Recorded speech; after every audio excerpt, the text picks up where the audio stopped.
you could make it here, especially since Fluffy is not feeling well, for our second session of Pine Valley. You know, an original game of mine.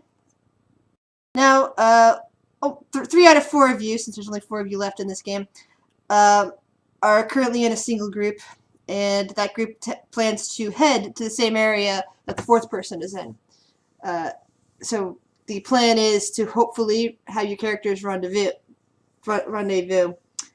I do have a little plan for that, and while you guys are in the watering hole discussing plans to head to the hospital, possibly to get Carrie on there patched up, or maybe find supplies. I forget exactly what your motivation was for that. That's it. Yeah, because you guys don't have a healer yet. That I'm going to attempt to convince the good doctor to not hang around where he's at and to get out of there. I know that could be a little vulnerability, and I hate doing that, but I don't really want him to die before they get to him. Is that okay with you, Cave? Yeah. So in that spirit, as you get back up to the first floor of the hospital, you hear a growling noise, something much bigger than the rat spider you faced earlier, coming up behind you. It sounds almost like a dog, but if it is a dog, there's something wrong with its voice.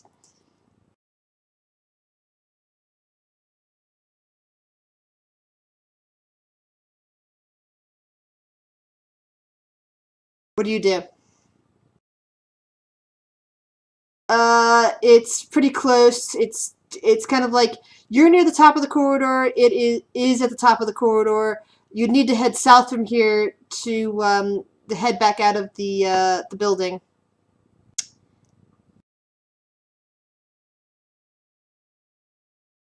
All right. So you hear it let out a bit of a howl and start to charge towards you. What do you do?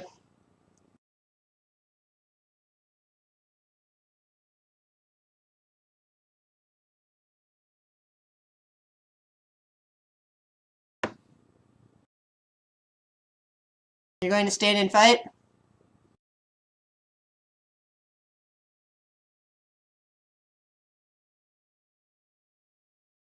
Alright. So you're turned away from it then, and it comes charging up behind you. You hear it getting closer.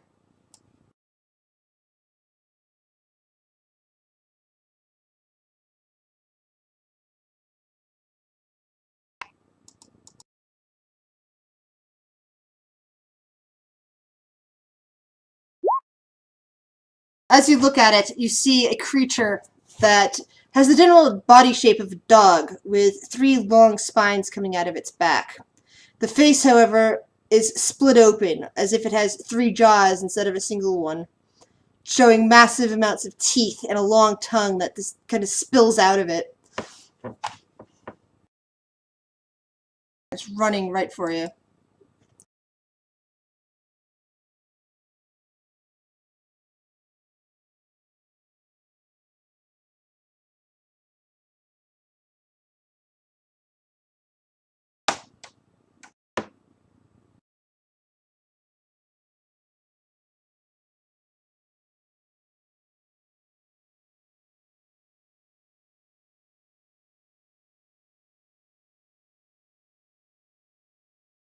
Well, you're gonna have to get closer to it.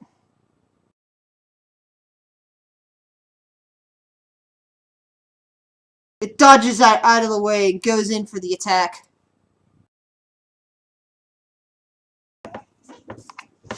And you're down.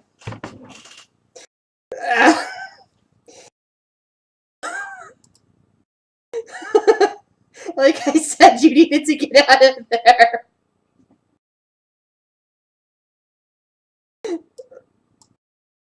You could have. Never mind. You Well, you're getting shoot on. We'll give you a possibility of survival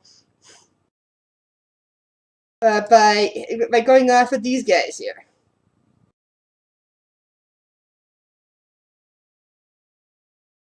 Well, this is why I said it's actually a good thing that you've already found out about the time issue, which took the last party, I think halfway through everything before they figured. Well, no, it was like the first fourth way instead of the first session.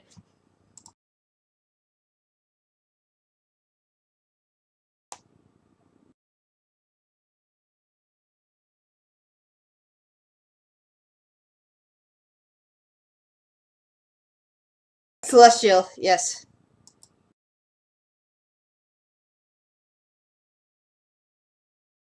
yes.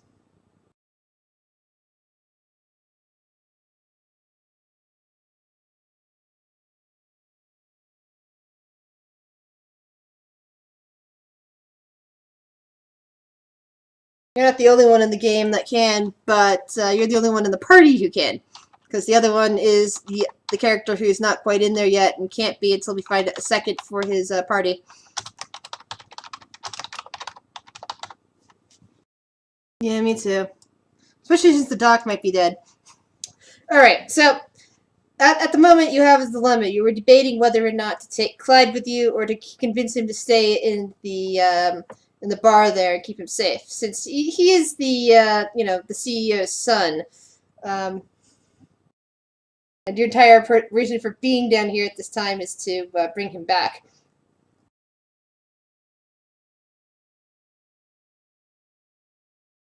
Yeah, and there's that too.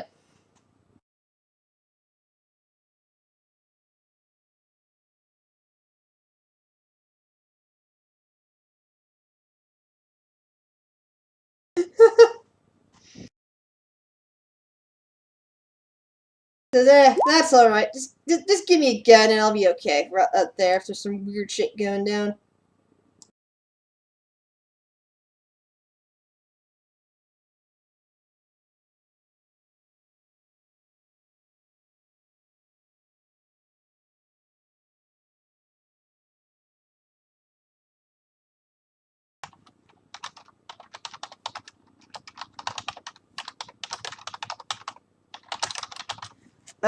So what do you guys decide?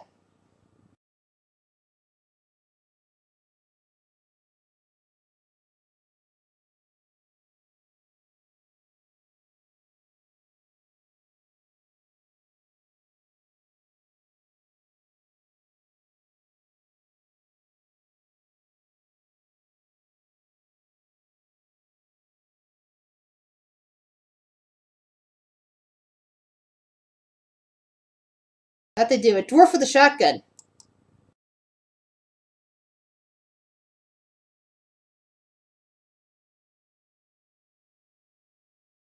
Hey! No need for that. I'll be good. Sorry, I'm just checking on your languages. I realized that I'd forgotten to write them down in my notepad. Yeah. So he's kind of upset, and the bartender actually chuckles at this. Yeah, we'll keep him here. Don't worry about it.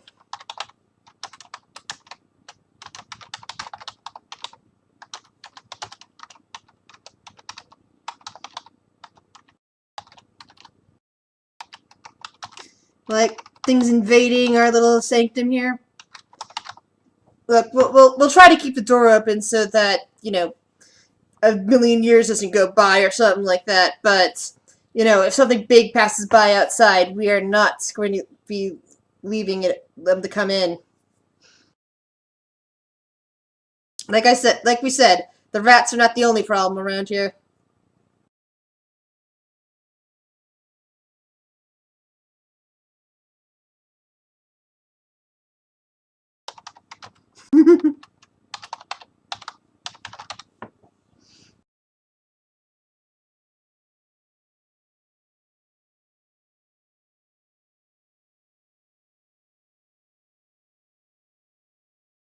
He's a monk. Monks are awesome. Don't fuck with monks.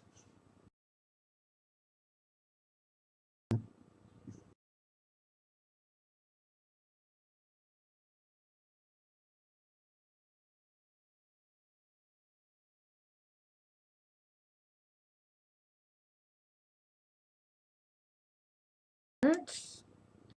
Gonna move you onto this map as a transition area in case we need it. Oops. For some reason 7 is here.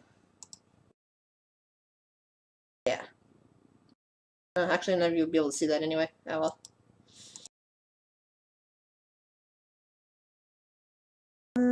So let's just, since you're moving around, wandering through the darkened streets.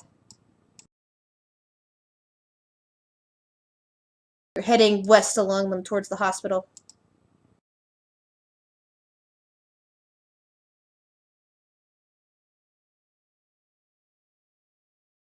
Sneaky. Sneaky is good.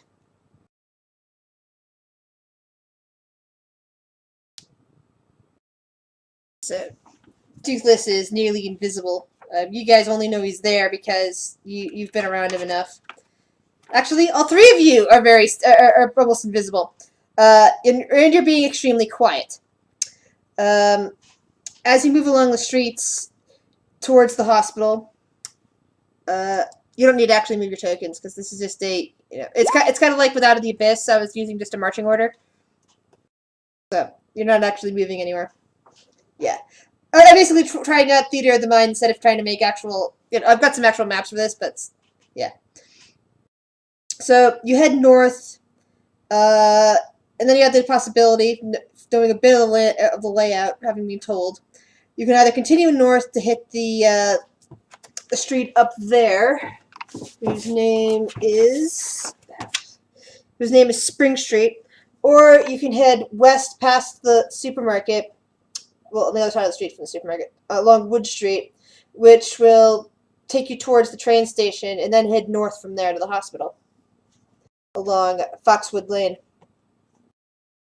Okay. Alright, so instead of heading west, alright, cool. So instead of heading west, you're actually heading north along Main Street.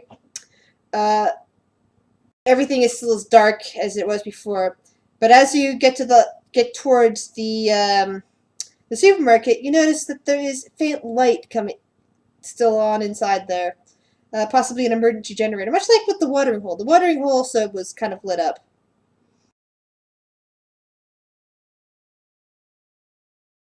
There's big front windows on the supermarket. Pretty much everything's glass up front. The front door is wide open. It actually looks like something smashed it down to get inside. Bits of glass lying in there, crumpled metal framing, and you can sort of make out, even with your dark vision, some crumpled display cases up front. But you don't actually see any movement in there right now. The emergency lighting is mostly towards the back, where the deli and meat cases would be.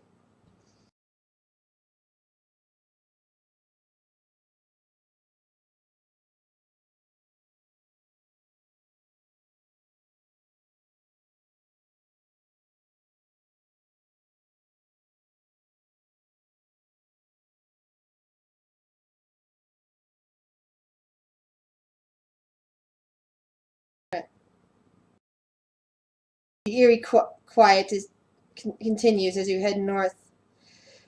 However, as you pass by the supermarket, and then on your right, which would be east, you start passing by what's called Maple Street, which also includes the apartment building. You can see that down there. You do see a figure kind of hanging out near the corner. You can't make out too many features, but from a distance you can see that they are tall and appear to be holding 2 swords. At least you see 2 long blades kind of in the shadows, as it kind of seems to be just standing there. You guys are still pretty sneaky.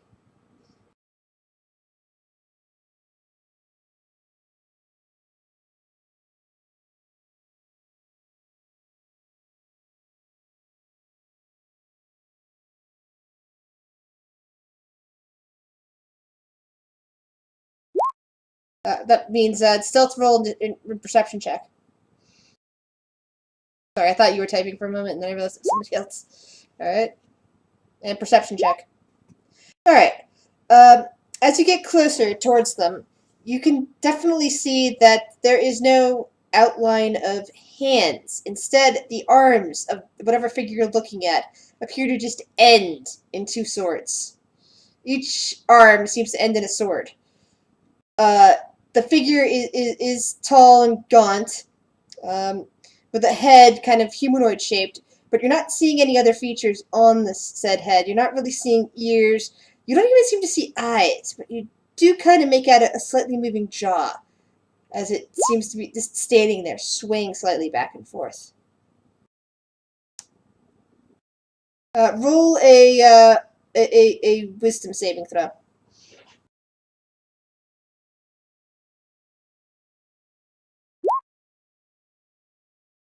You're fine. This thing doesn't startle you as you get your first glimpse of it, but you do know it's probably one of the other monsters, sort of weird monsters that the people in the watering hole were telling you about.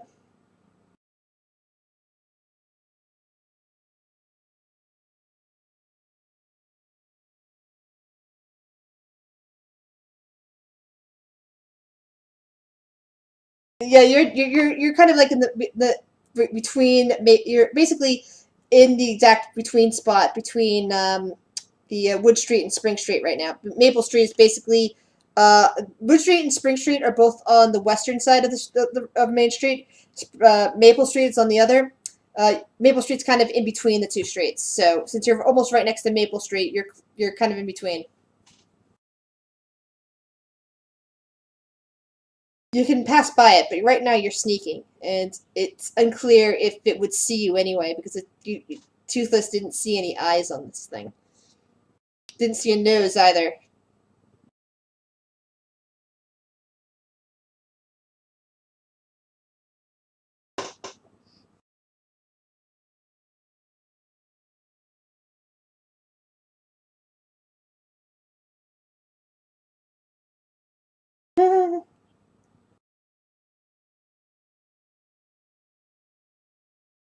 Yep.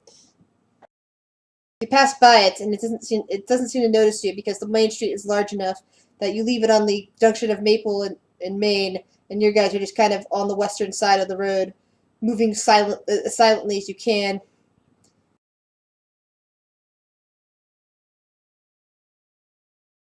Finally, you make it to Spring Street. Along with the houses, you can see the Spitty Hall and its graveyard surrounding it with a high fence that basically would keep you from just jumping over it into there. And the police and fire station is on the southern side of Spring Street. It's kind of in the middle of Spring Street, surrounded by several houses. It's also known as the Pine Valley Security Offices. Um, so you can kind of make out bits and pieces of the forward part of the graveyard, but much of the graveyard around City Hall is kind of like lost in the gloom. There's bits of fine mist kind of, all blocking your perception, even with dark vision through that way.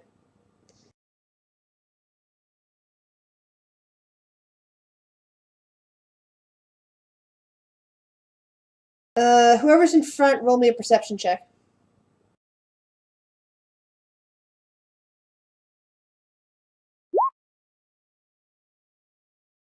All right. So as you're looking down the street towards the large hospital, which is also lost in in darkness almost, but since it's big enough, you can kind of make it out. You see slight movement around the hospital, things that are flying up there, but you're not hearing any normal bird sounds.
If you wish to go inside, there you can either try the City Hall to the north, or go a little bit west on Spring Street and hit the police and fire security station.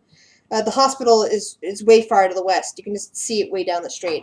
There's a lot of buildings in between here and there.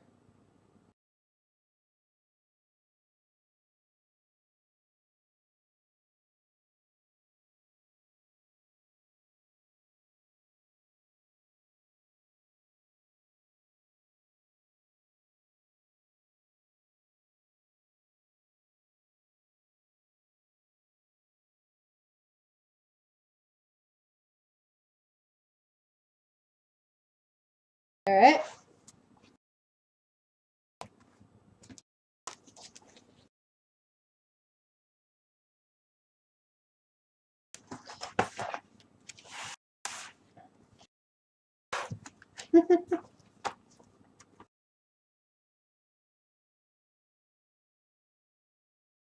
All right. So when you get to the police station, you're making your plans. All right. Get to my police station notes. I had opened to the hospital since you guys said you were going. But so police station it is.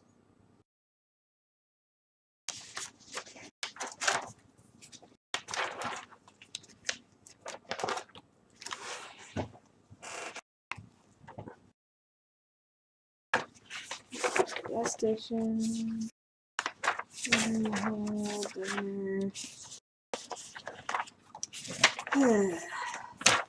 Sorry. Like as I said, I'm just moving through my notepad since I had it on a different.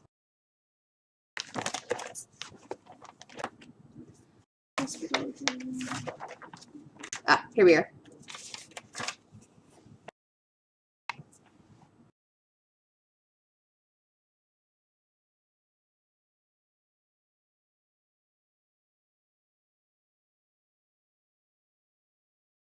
One second, I'm pretty sure I think I'm missing a page here. Give me a second. Need to hunt it down. So I know I saw it last time I was running this game, and it had complete notes on the police and fire station. Ah, there we are. I was just in the wrong spot on the notepad. Here we go.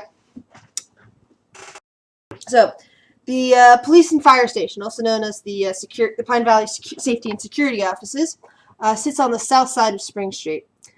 The building is dark, as all the other buildings are around you, but you can see that the door, which was glass, kind of like the supermarket door, is kind of open, leading you into a there's like a small entranceway, and then beyond that is the glass bullpen, as they call it, where the various folks would sit. Oh, here we go. If this map is ready for you guys. Yeah, and there's an actual map for you to go into. And you can decide if you want to use it or just do theater of the mind. Either way is fine. It would help if I put you on the right page and I won it. Now, who's in first? Toothless?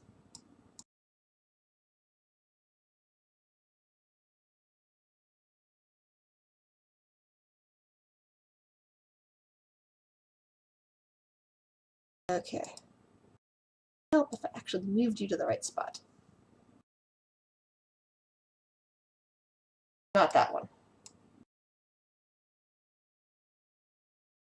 So, you look around inside and you can see, a couple 6 desks with paperwork spread out over them, chairs for, talking to witnesses, file cabinets, small computer, computer monitors and everything.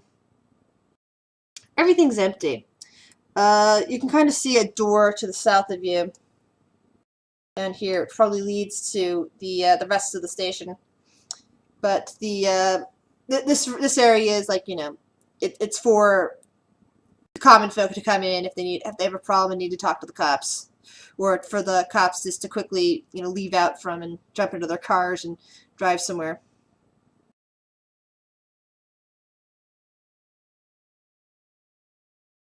What do you guys want to do?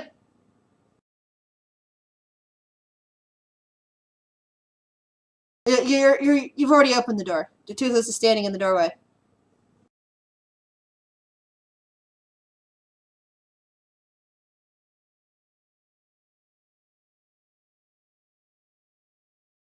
Doesn't seem to be anyone in here. It looks like people left in a hurry. There's, like, again, paperwork, various reports just laying on the various desks. The chairs are some of the chairs are askew, as if people, like, were called out quickly and, you know, had to make a run for it, maybe during an emergency.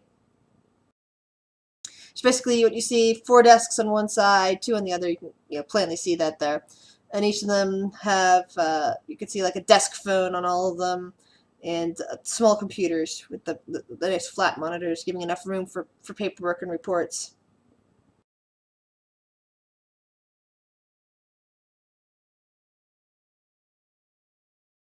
Right now, you're relatively safe from things that are outside, but it's unclear if those bird things are ever going to leave the area of the hospital, since you saw them toothless. You happen to have saw them circling. The other 2 didn't seem to see them.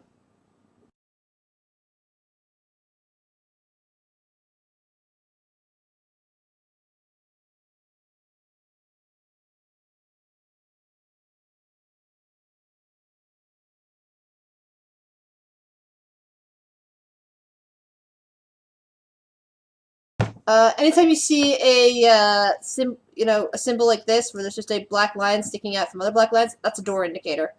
I kind of, like, this is a hand drawn, but again, I can also just describe it to you if you'd rather have that atmospheric.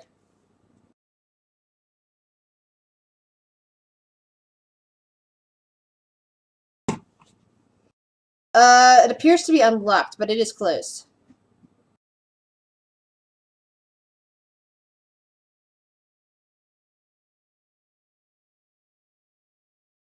revealing a long corridor, which probably runs the length of the building, going east and west. You can see the doors to several offices across from you. Let's see, I'm trying to remember which office is which.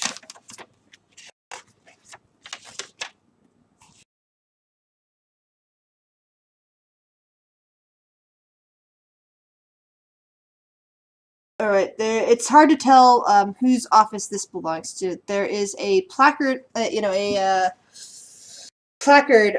You could see part of it on the wall, but it looks like it was cut in half at some point, or maybe smashed in half.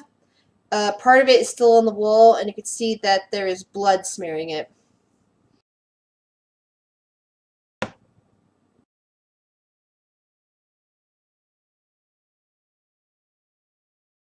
Uh, Come closer towards the office, and look at the placard, and roll an investigation check.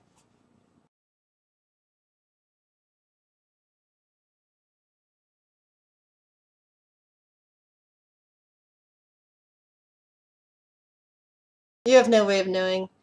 But as you're standing there in the corridor, you start hearing growling noises coming from down this direction.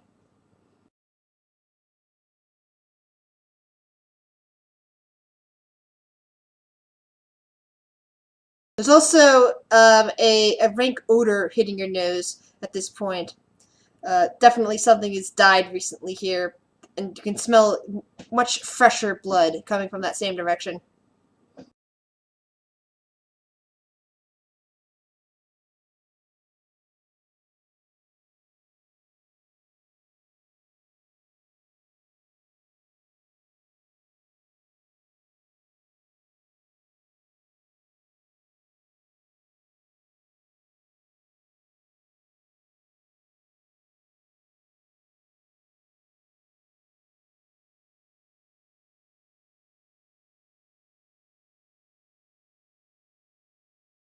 Roll a perception check. You realize that there's at least 2 sets of growls coming from that direction.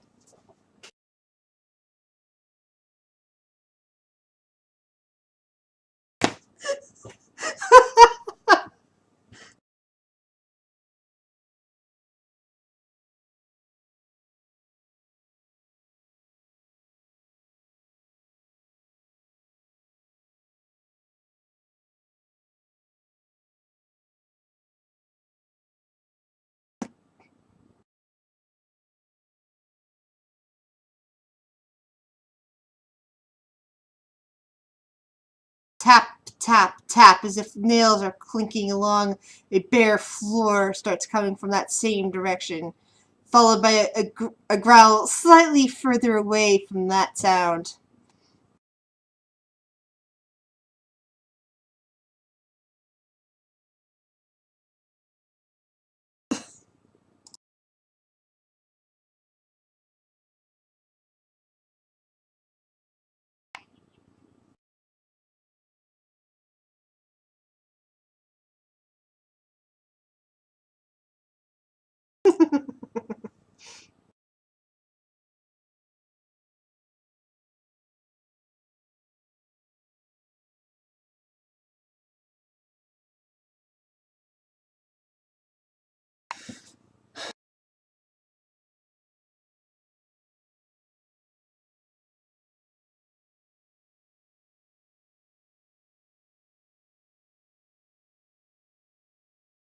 Alrighty.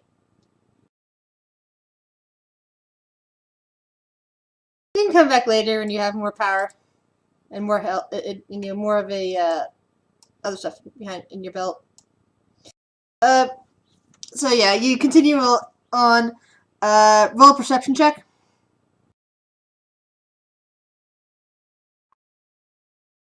Yeah, you can't make out any more movement above you, but that doesn't mean there's not there. Roll stealth check, guys.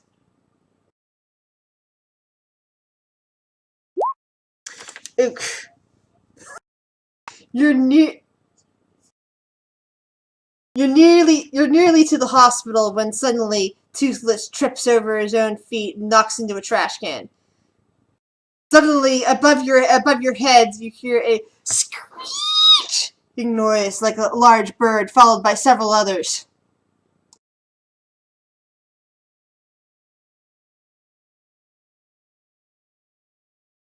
The hospital is probably about 100 feet. You're basically looking at the parking lot now, and suddenly there's these bird things swooping down from the sky.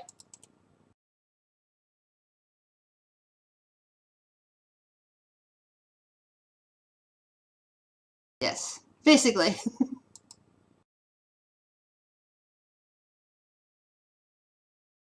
Doesn't mean they can see any of you.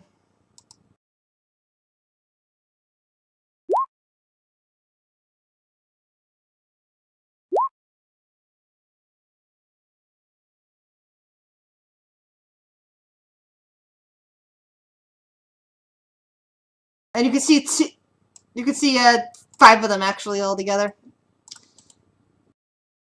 But they're not on the same level. It's just like there's you know 2 of them swooping down. There's another, like, one of them is closing in on Toothless. The other 2 are further up, and then you can see 2 more beyond that. So I'll put them into orders based on this.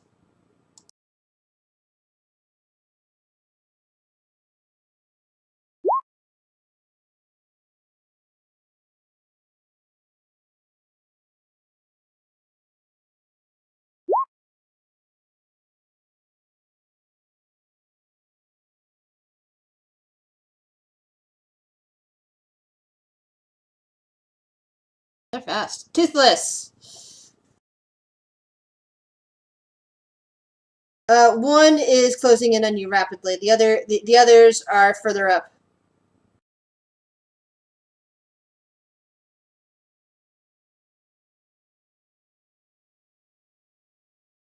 This one is if you take 1 step forward.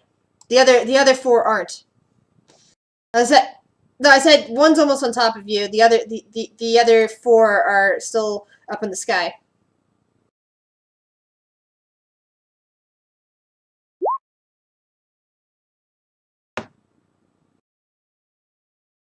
One second. Hold on. Wrong token. I wanted to indicate how far above. With the 5 is meant to be 50 feet away, or no, yeah, 50 feet away. And this is the other ones are that again. So putting the indicators on there is basically showing how many zeros they're in there. So yeah, that's right in front of you. Let's see. Short sword, piercing. hear a large squealing from this creature.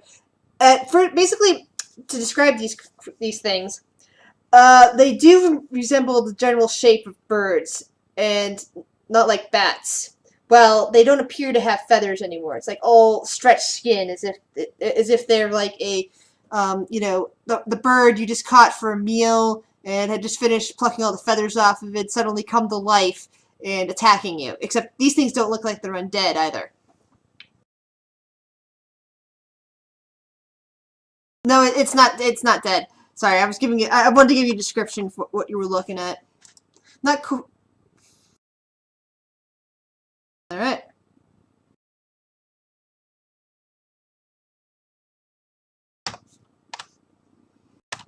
Let's add another loud squeal, but it is still alive. And as you do that, it pecks your fist and misses. Fun.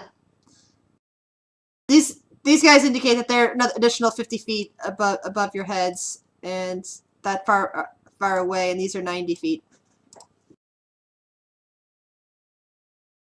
That'd be almost 100 feet up, yeah. Yep.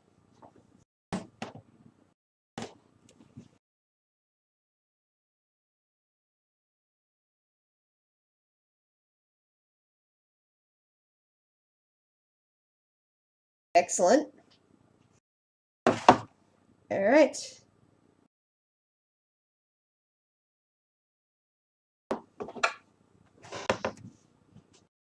Not hidden.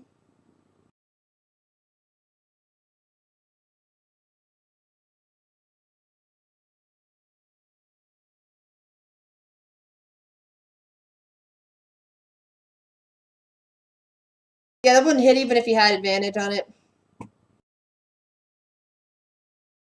Alright, these guys drop 60, come down 60 feet.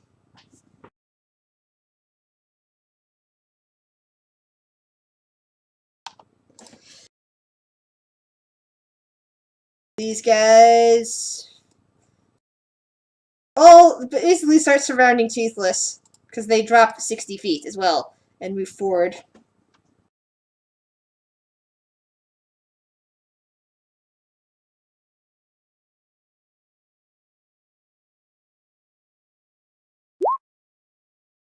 Oops, sorry, I did not mean to do that. I realized I needed to toggle, to put something on toggle.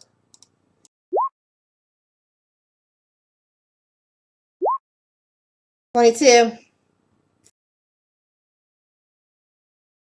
That one downs Toothless. One downs Toothless. The other one lands by his body and seems to be sniffing at it. You're able to see if these things have eyes or not. Carry on. You see that Toothless has been downed, and there's enemies all around him. What do you do?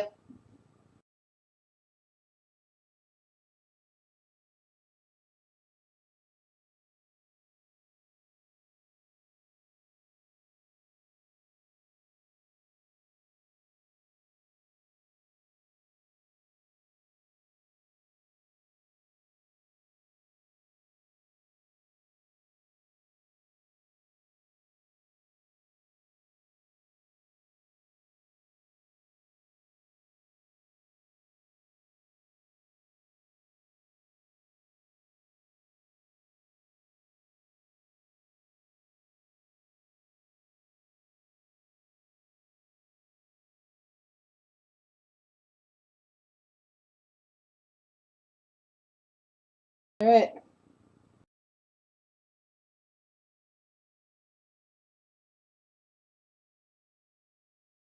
Yeah, that fool just misses it. Toothless. That's sorry, Karen. You have another move. Toothless. That's saving throw. Since you're down, and this guy just fired at it, It starts streaking towards him, right past Fawn. Fawn, you get an attack of opportunity. Go.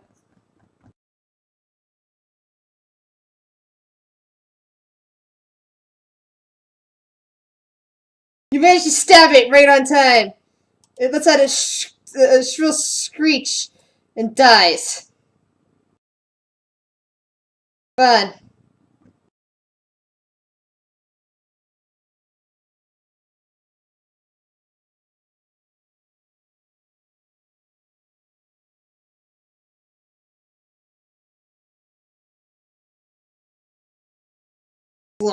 It just hits harmlessly into the side of a broken car.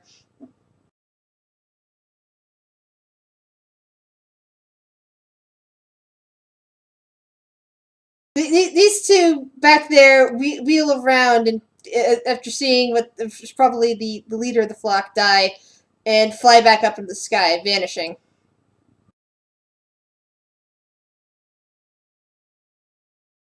This one, let's see, this one flies towards Carrion, apparently not noticing that the other two come there and go right for him. Oops, that shouldn't have had advantage anymore, but that's okay. And the other one, though, flies up into the, diverts back up into the sky and vanishes, even ignoring the potential meal of Toothless there on the ground. Carrion, what do you do?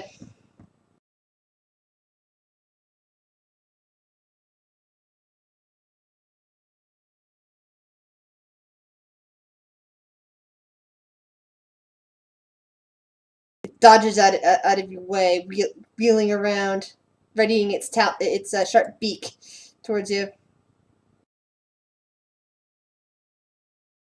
Alright. Toothless is still very much alive. Fun!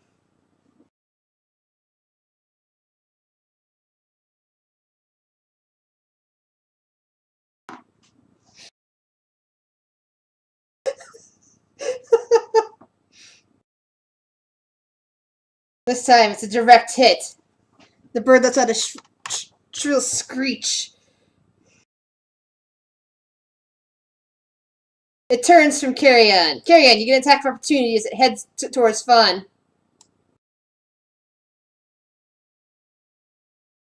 And you miss it.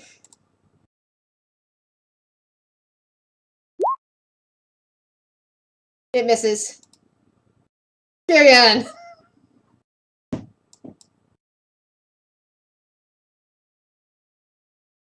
Miss. Toothless!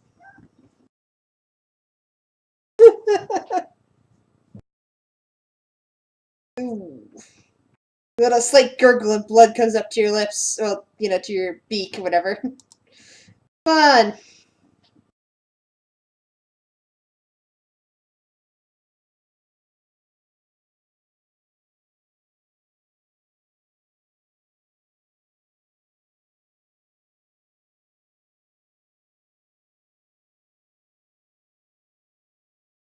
You had magic missile this entire time?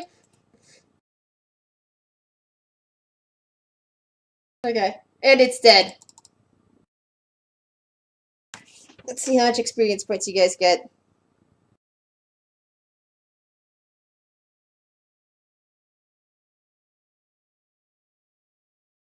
Toothless now knows where he stands.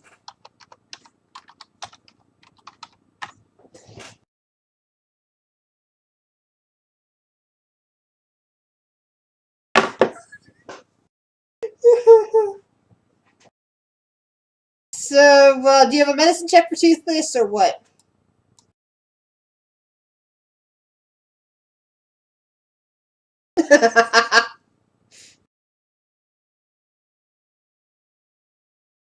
Toothless takes a gasp and his eyes flutter open.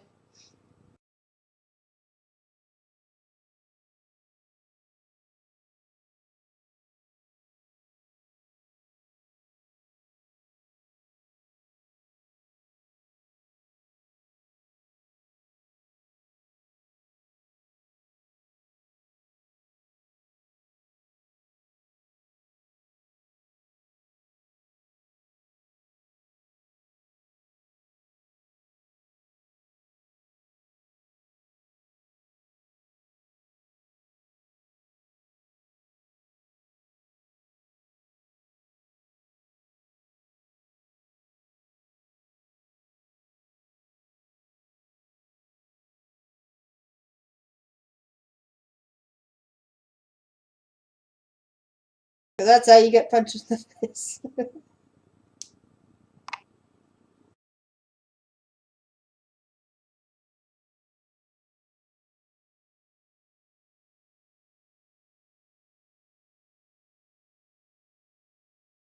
So toothless, you're back to you're toothless. You're back at 1 HP.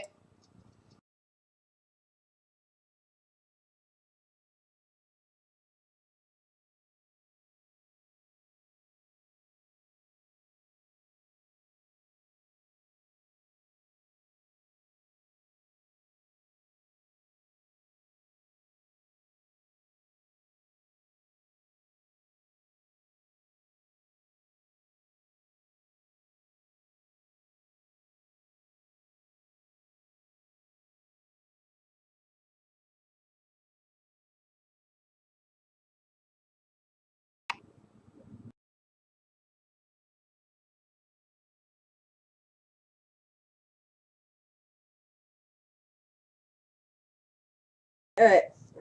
So you head to, you kind of leap your way over to the hospital. Thankfully, nothing else attacks you on your way over here. And even as you enter into the lobby, you see that there is a huge problem. The overwhelming stench of blood assaults your nostrils, and you can see a body slumped up against the front desk. Otherwise, the reception area is empty. There's no there's no light. There's not even a noise from the overturned phone on the desk. And the computer, of course, is off, but you can see that the glass, sorry, the front of it has been smashed as well. Possibly it was taken out by a bullet. However, as you look at the body, you can definitely see that there is actually a bullet hole in this guy, laying there on the ground. Now, this guy's clearly been dead for a while.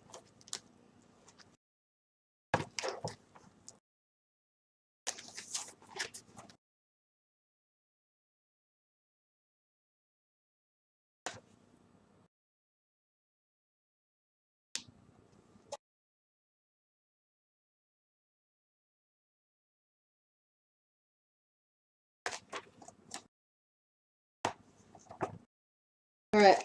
So in the lobby, you see you have two doors to your right and left. The one on your okay. Do a perception check.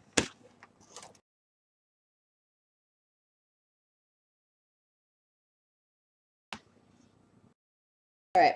As you look around, your night vision adjusts to the deeper to more gloom, and to attempting to read something.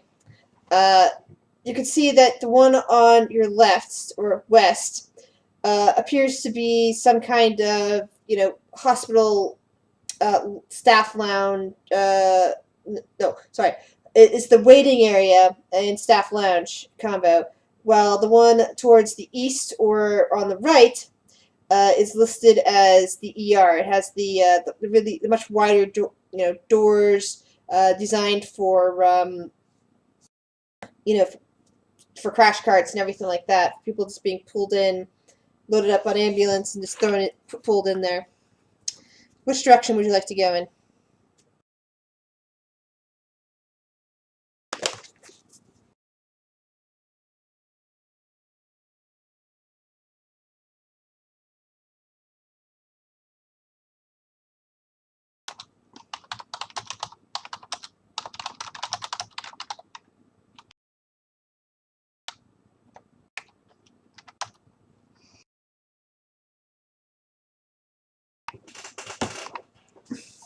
This is there's no Yelp per se. There's probably the equivalent of Yelp in this world, considering they have the social media and iPhone, the equivalent of the modern phone. So they probably have a version of Yelp.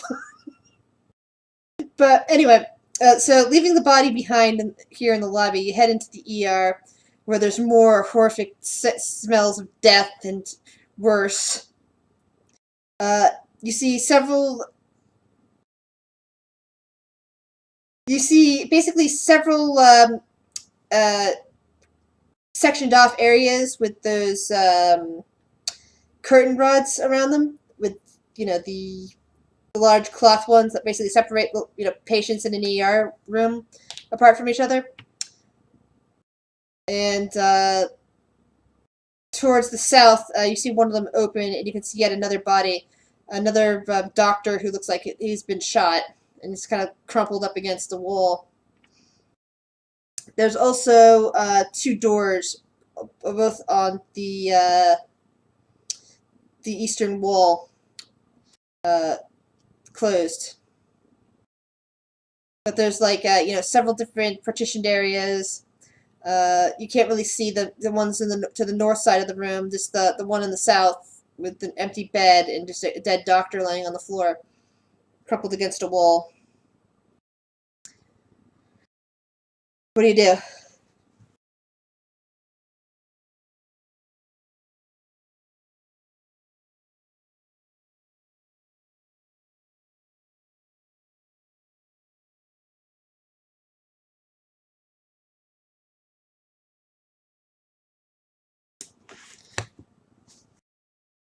Uh, Toothless is still at 0 HP for some reason. Why are you 0 HP still, Toothless? You probably put it in the wrong spot. Your token still reading is 0. Just put a +1 on your token. That's how it works. That's the way to work it. There you go. But and you guys didn't level up yet with that 135? Huh? How far away are you? Oh, okay. For some reason, I kept thinking you were. I guess I'm thinking of a different game. All right. Okay, so I guess I'm thinking of another game. Sorry. In this case, you roll an investigation check. Whoever's looking for supplies. All right, that means you get advantage on it. All right, so you start poking around the thing, around the room, and as you do, you start hearing a soft squeaking noise coming from the partitioned and closed off north area behind some of those curtains that are completely closed. Even as you find the equivalent of a healing potion, although it's in the form of a med kit, but a healing so you can just write healing potion or med kit, whichever you feel better about on your sheet. It's the same stats as a healing potion in the south. You find it in a crash cart. In fact, roll a 1d4 for me.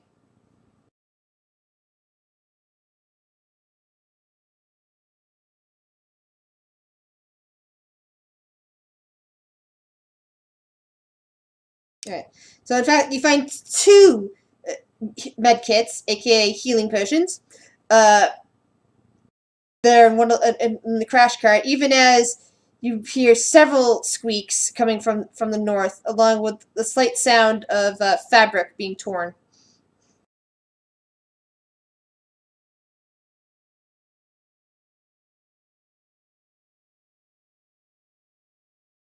So each of you get to use a healing potion. Yeah, whatever the stats on a healing potion are, that's what you got right now.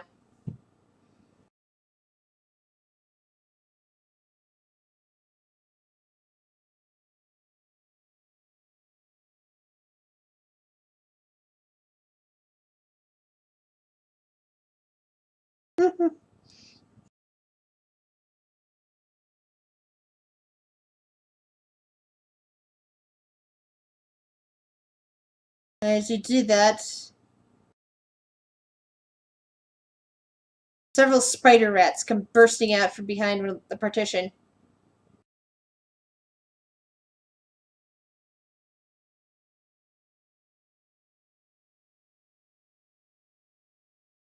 Three on 3. Maybe you'll actually stand a chance this time.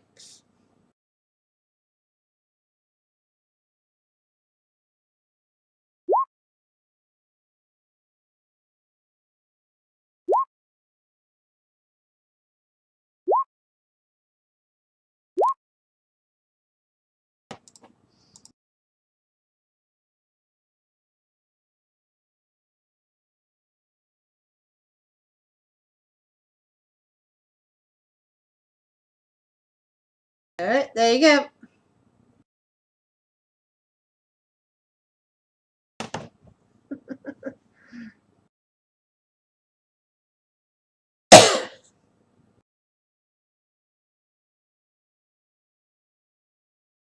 Yeah.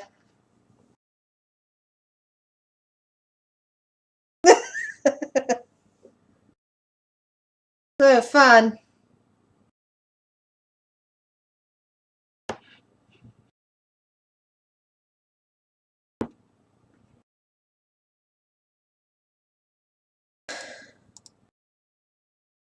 It dodges out of the way. Your firebolt basically hits the curtain and it starts to, to burn slightly. This has cast a little bit of light into this room. Blue charges forward and zips right at Toothless.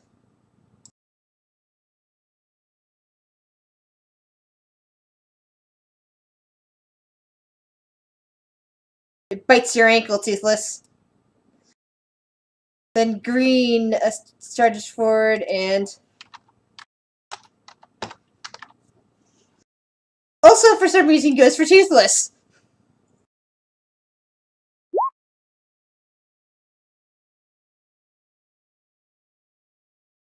Pack tactics.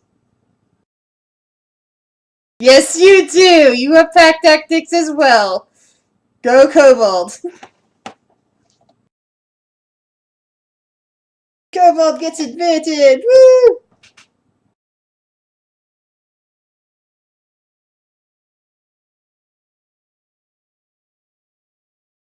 Alright. It squeals as you cut a line down its body, blood gushing out onto the ground.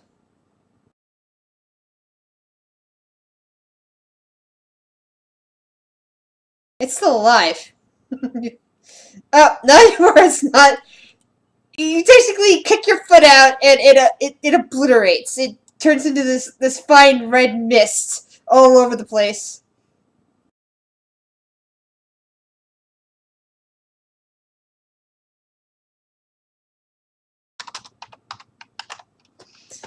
And of course, the other one just charges right through its buddy's guts and right for you. It, it takes you down to the ground.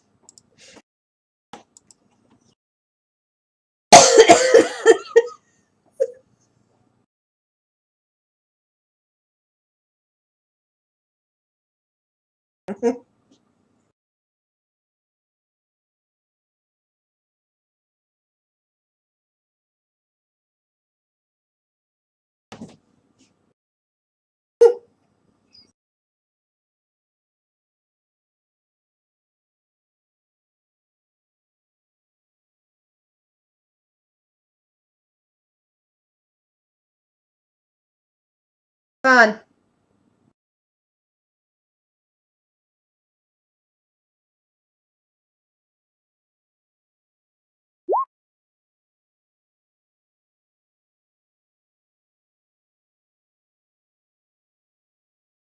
That was too.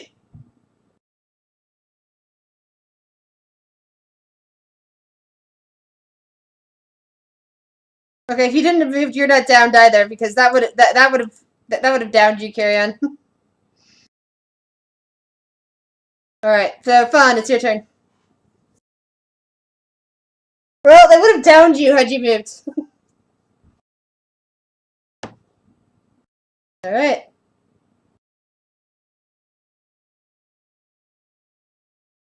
You hit it for 1 point. Yes.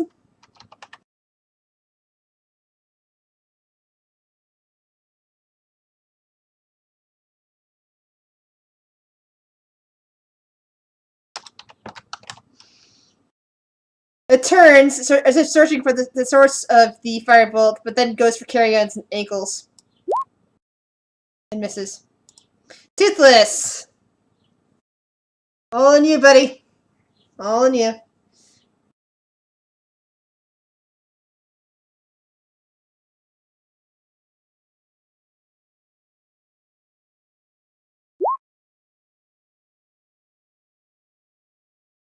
Which instantly kills Red. Your blade basically goes right through its head.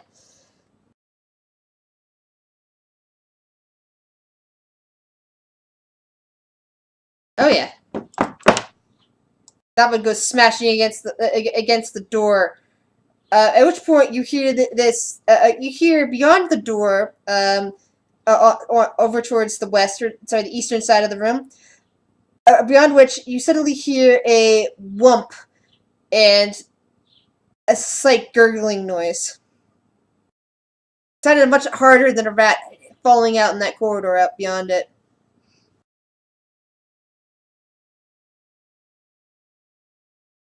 Cave, you're you're gonna be up.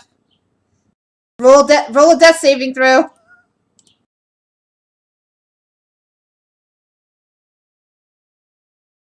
Before Bubba goes, you guys get 25 XP killing those rats.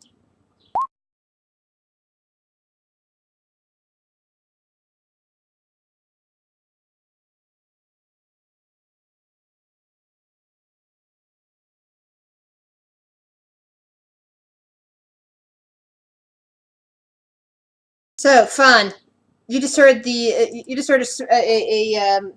a noise out in the corridor that indicates something else is out there.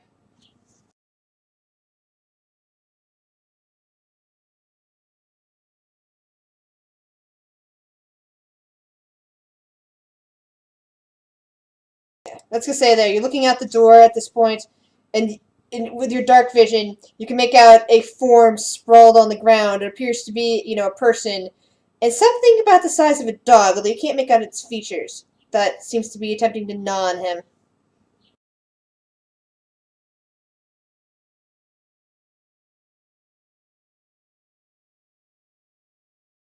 All right. Roll a wisdom saving throw for me as you do that. Basically after you launch the firebolt, you have to roll a wisdom saving throw. As the firebolt lights up the features of this monster, it looks up. Its three jaws splitting apart. Have you seen Stranger Things? I kind of think of the Demogorgon dogs from Stranger Things 2 as a good description of these, even though I had these since 2004. Where it's got three jaws instead of five, but it basically splits apart like that with teeth all around and a long tongue sticking out from it. Thankfully, you haven't been driven into madness by looking at this thing, Fun. It's just looked up at you after you did some damage to it, yeah.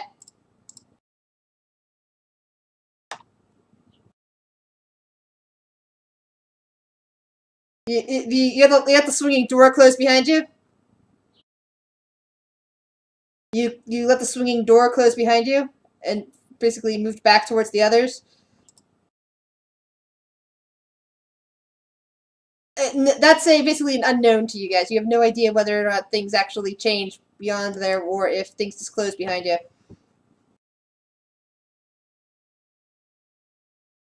That's... Yes, the swinging door. Same with the ones behind you to the lobby.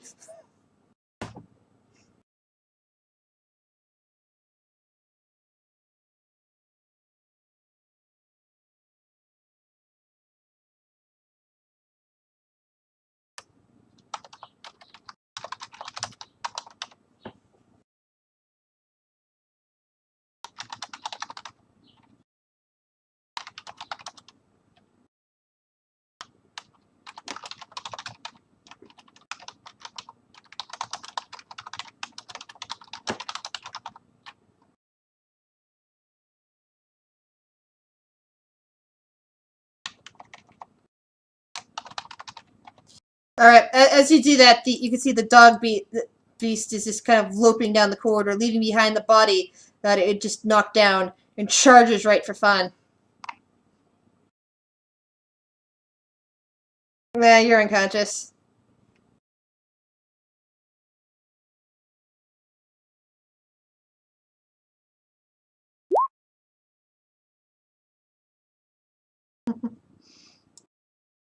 Toothless, carry on, roll wisdom saving throws, please.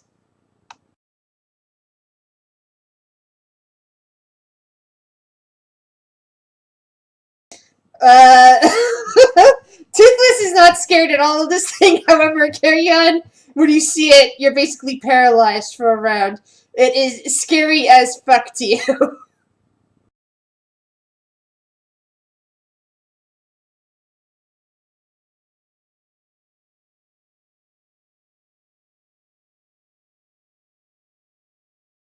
Oh, actually, it's even worse than that. Carry on. You just taken a permanent point of madness.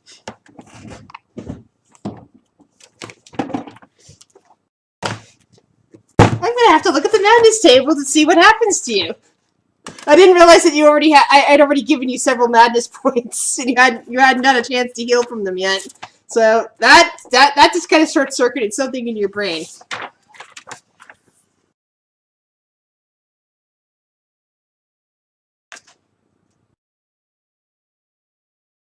Yes, but it's not going to give him actual madness. It's not going to paralyze him as it is. Thing. Oh, there's the madness table. There we go. Oh, I'd actually open the page to it. All right, roll a 1d100. Oh, so that's short term madness. Sorry. Yeah. Still roll a 1d100.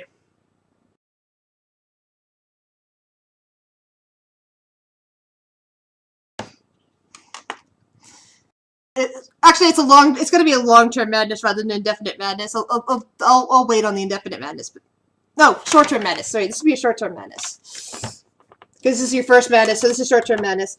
Okay, this actually worked for you. It's going to last 1d10 minutes, so roll a 1d10. The character retreats into his or her mind and becomes paralyzed. The effect ends if the character takes any damage. So yeah, actually, it was exactly like I said. You're paralyzed with fear. You're just standing there, but it lasts for 40 minutes until cured. So you're just gonna be standing there for 40 minutes.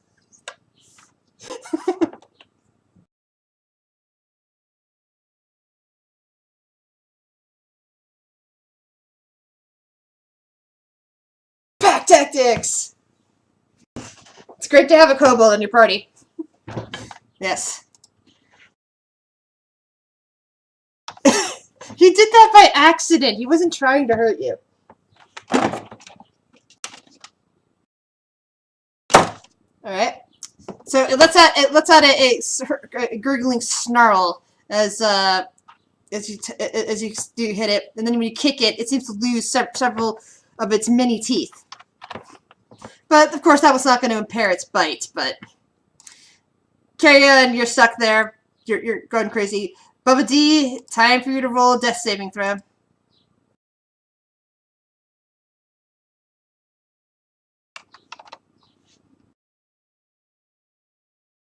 All right. I love Portal.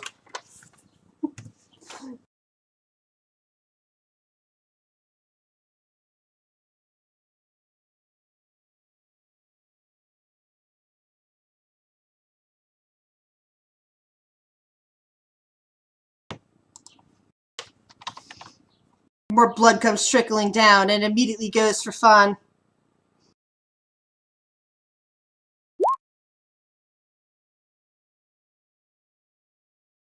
Can't quite get its jaws around you. Toothless. Oh,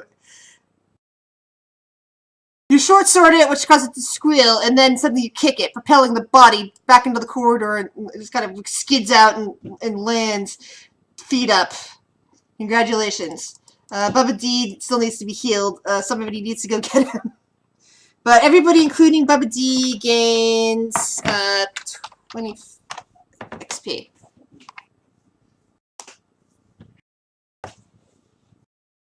So you come into the corridor and you find a dwarf wearing hospital scrubs and wielding a warhammer, kind of lying there with blood coming out of him from his wounds.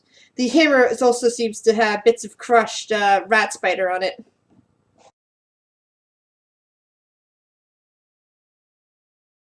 Carrion, meanwhile, is kind of still standing there in a paralyzed state.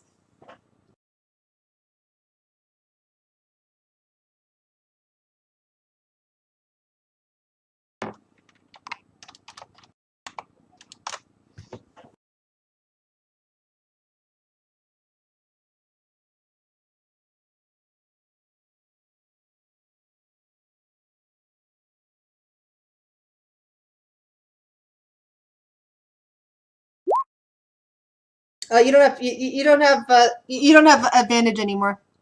So it's just an 11. So you basically put your hands on him and you kind of like, pushing a little bit, and he gets an additional death saving throw on there. What are you at now for death saving throws, Bubba? So that's an additional success. So that actually causes you to groan and wake up.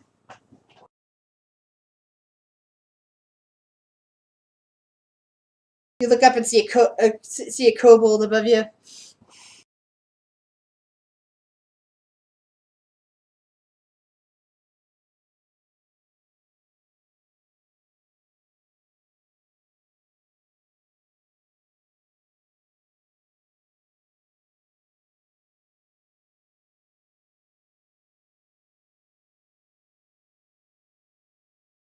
You look over at the other voice, and you can see it, this high elf in probably a suit or something like that, leather armor, or leather coat or something like that, standing over there.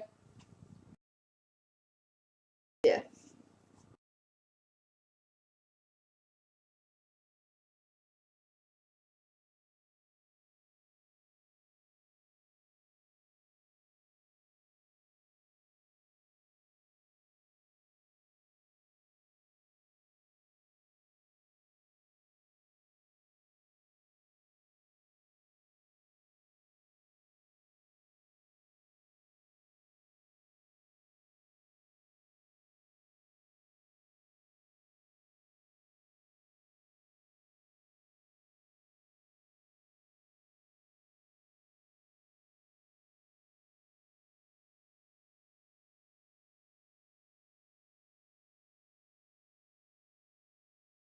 So, Bubba, you get 1 health point back.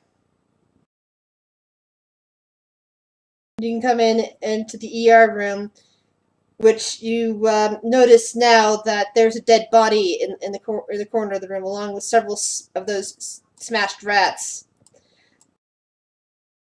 But the dead body is one of your fellow doctors. I don't have a set name for him, so you can make up one on the spot if you like.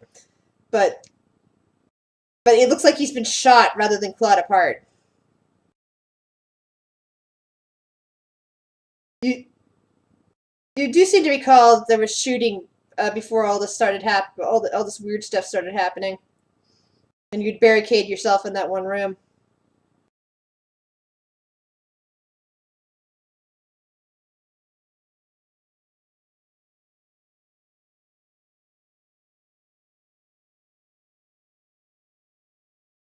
Yeah, he's basically just standing there. Maybe he's giggling softly to himself. Who knows? But he's basically standing there. His eyes are open and fixed, as if he's seen just too much at the moment. Yes.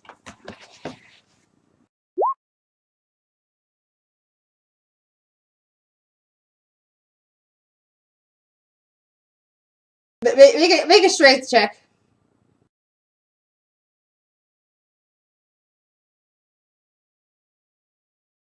He doesn't seem to. He doesn't. Carry on. Roll a con save for me.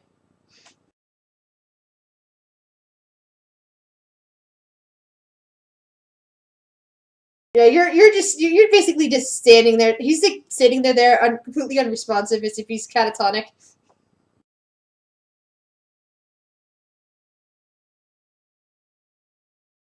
He appears to be a tiefling. Wait, is he a tiefling? Hold on, looking at the wrong shoot. Yeah. Okay. Cool. Roll a strength check.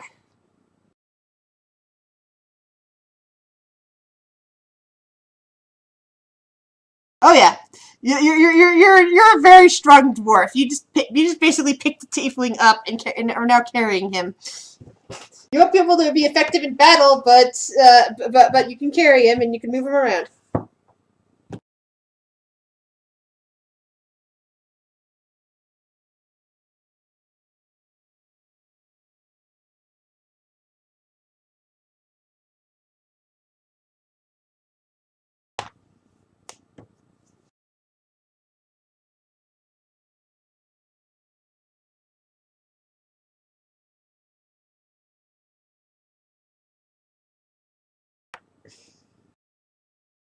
GM note: the lady in charge, the lady who you're referring to, is the just the head of surgery. She's not the head of the hospital. The head of the hospital is a guy. It's a 40 minutes. Carry on. 40 minutes. So nearly an hour. It's basically 1d 10 minutes times 10.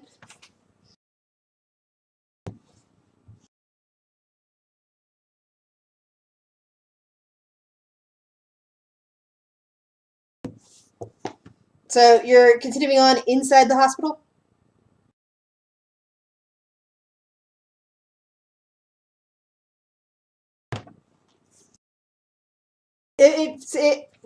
The question is, GM question to you for terms of why you'd be doing something. Why would you be looking for a person in the hospital rather than a supply closet? Is there a reason? Yeah, you're a doctor. And GM apologizes. GM apologizes, but I need to go to the bathroom real quick. Be right back.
And I'm back.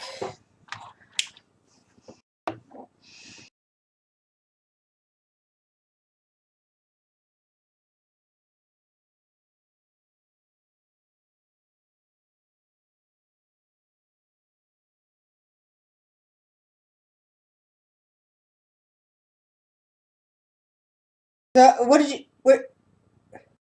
you guys end up talking about while I had to run off? It sounds like you're talking in game stuff, so I need to know.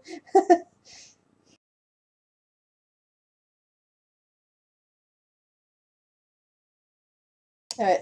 As um, as you guys are sitting there talking, you're probably giving Bubba the news about what's going on outside the hospital since he doesn't know. Uh,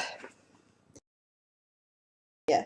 Bubba, it suddenly occurs to you that there are some medical supplies here in this room on the other side of the room, not the side that they were searching on, but over where those curtains were closed. You could probably find a few medical supplies to heal up your people before you head home to get armor, because moving around the hospital right now without armor is probably not the best idea.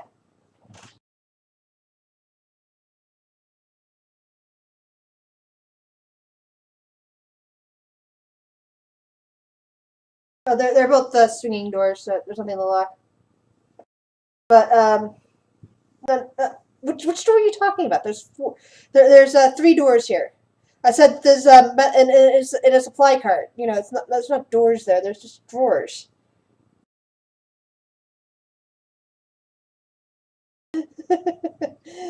Sorry, DM is getting confused when you're saying that.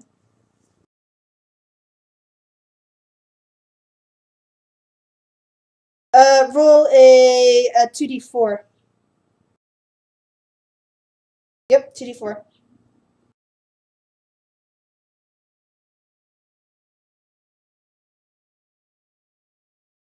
So you find that this particular cart is holding 4 medical kits, aka renamed health potions.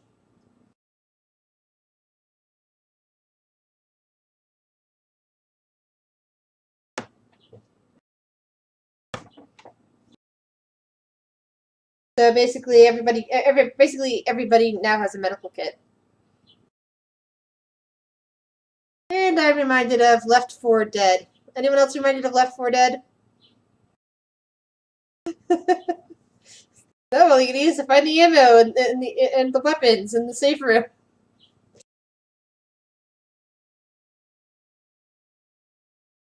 Yep. I just drag over a health potion from the compendium and call it a med kit. That's the way I do them.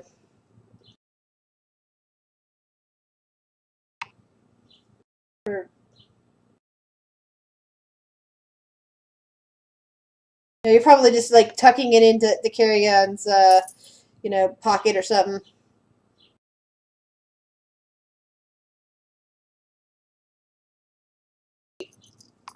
Yeah, you're still carrying carry-on over your shoulder. His eyes are still open and kind of staring at nothing, possibly looking at Toothless, possibly looking at Fun.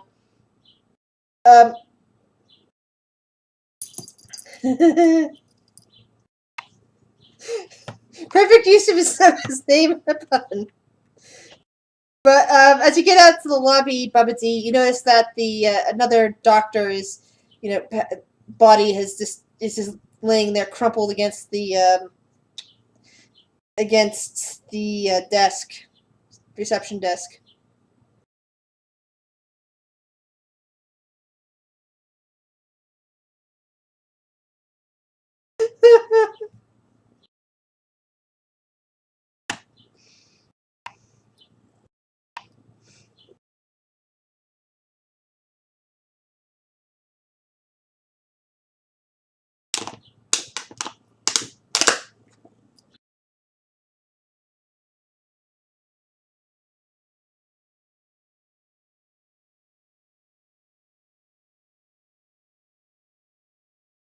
All right.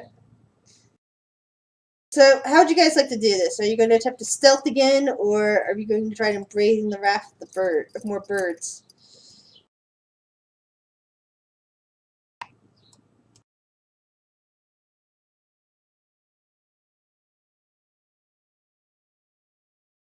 All right, roll a stealth check.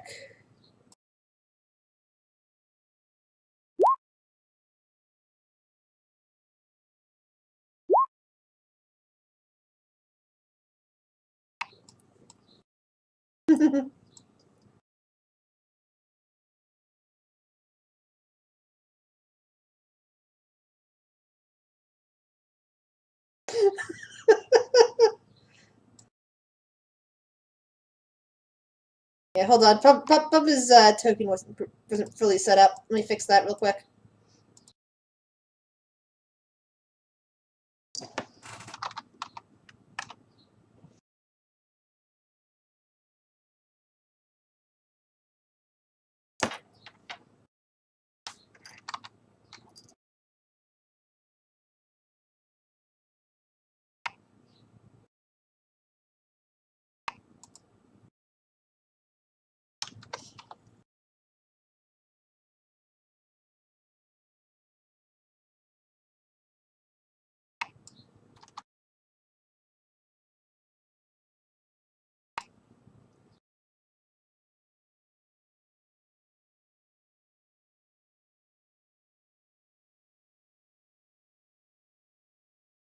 All right. Both Fun and the overburdened Bubba stumble on their way out, and my cat has decided to lay on top of my mouse pad. Perfect.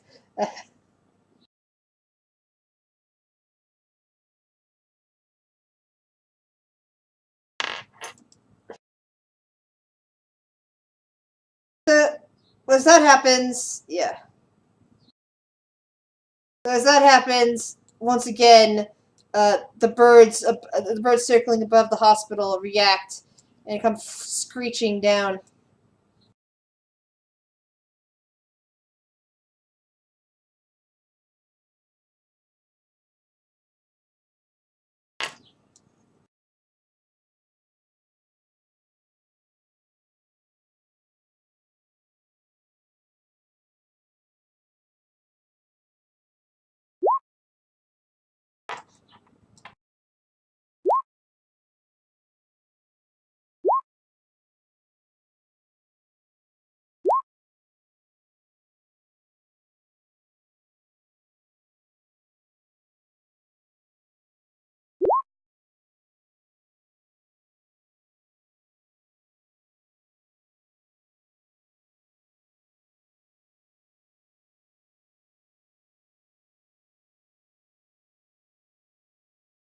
So the first one comes streaking down. Uh,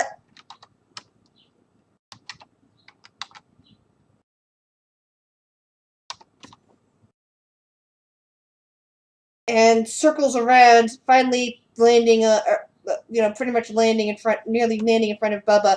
Bubba, roll a will check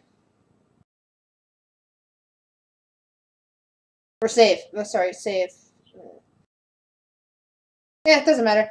You're fine. It's basically another one of these weird creatures.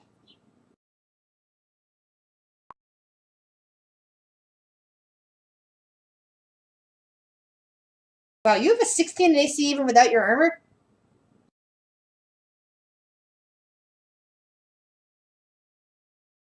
Yeah. So, yeah, that means you take 7 points of damage.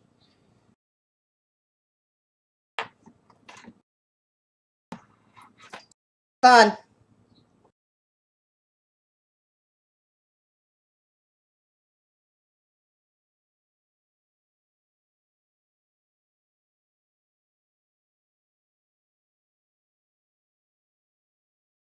Which one?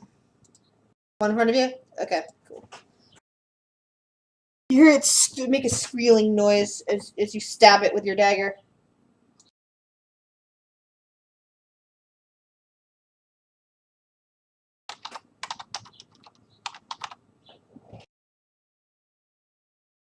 This one also flies right at Bubba D.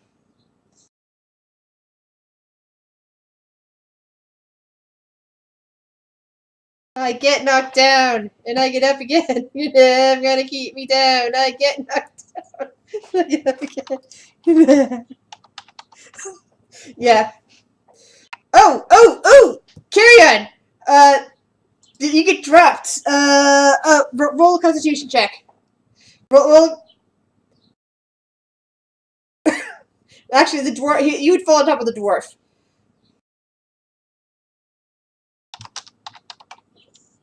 So carry on. You come to with a start, getting snapped out of your craziness as you find yourself suddenly on top of an unconscious dwarf, taking 2 points of damage as you basically slam into something on him, and your head kind of bouncing slightly off the pavement. You see that you're surrounded by these bird things again. And this one actually is coming right at you. You're also currently prone, so that means you get. Yeah. It still gets advantage from pack tactics anyway.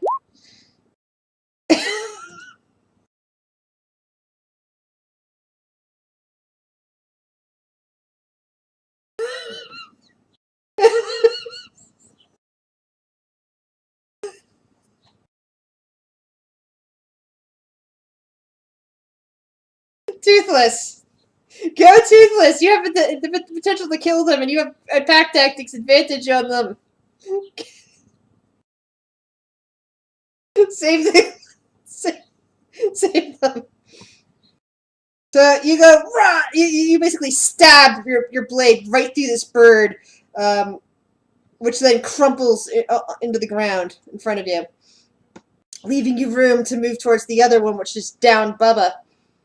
Or even possibly circling around to the one that just took out Carrion. What?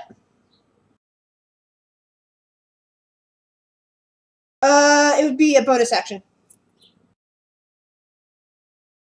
I think I've used it as actions before, but I was listening on some. But I've been spending some time recently listening to other people run games on like Twitch or like them on YouTube, and I've realized that others like put it as a bonus action to use a queued up healing potion. So.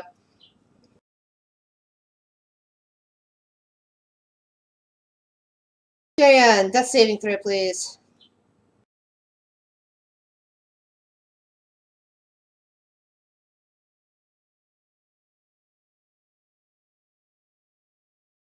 Oh God, you lose 2. Oh, that's not good. Bubba.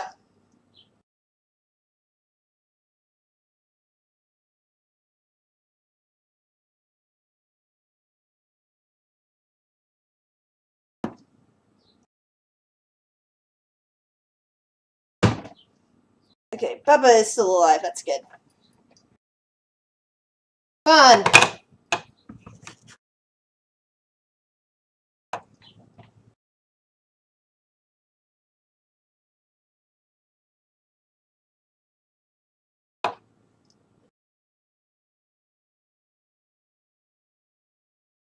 Good. Just force that medkit down. Basically, force the healing potion down his throat, or the equivalent thereof. Because a medicine check on him might kill him.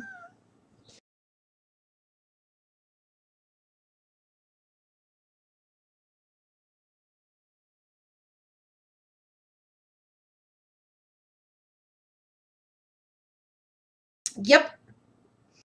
You could basically do that with one hand, while another hand you toss a spell out at the birds. Yeah, so carry on. You basically come to with a start, just as a firebolt zings over your head to smash into the bird that's you down.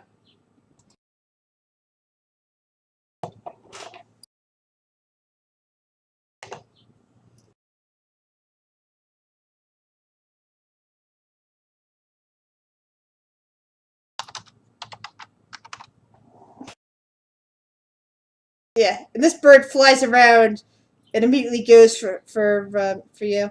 Ah. Here, I know you like rubbing against my hand like that, but I can't roll dice and get rubbed down at the same time.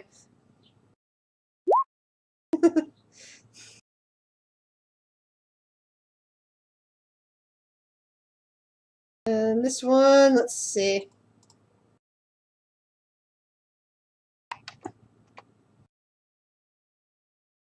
This one circles around Carry-On but goes for fun. Apparently, it didn't like being hit with that firebolt.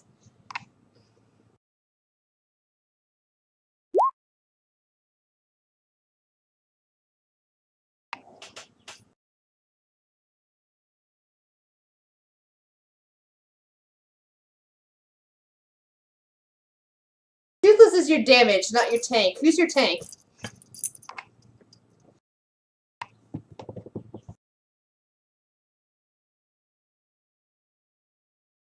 This is far more satisfying than the last time I ran a party into the. Why is Toothless dead all of a sudden?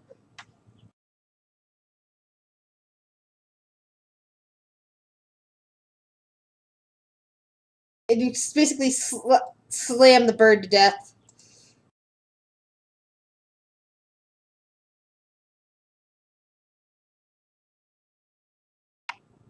Carry on. Oh wait, would you just use a key point to attack the second one?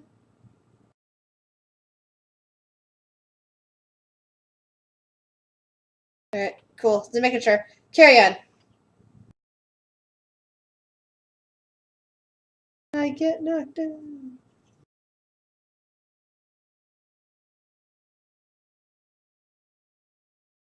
Bad, you didn't get an advantage on that. Bubba, death saving throw.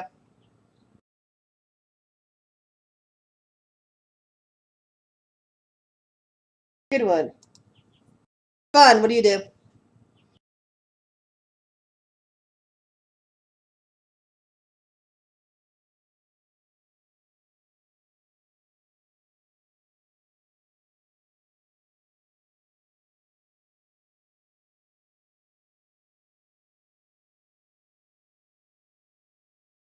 And it attempts to peck you back. And misses. Toothless.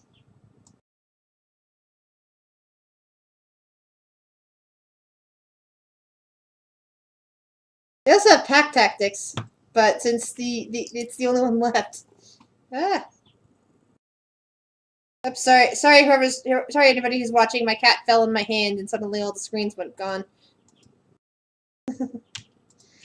No, let's see. 13 damage? Oh, yeah, that's that. Oh, wait. It didn't get 13 damage. It only took 6 damage. The other one didn't. The other blow did not land. Carry on.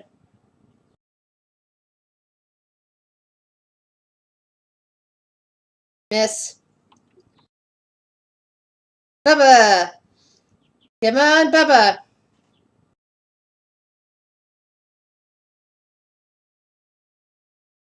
Yay, he's stabilized. He's not awake, but he's no longer bleeding out. Fun. He's just kind of lightly snoring on the ground there.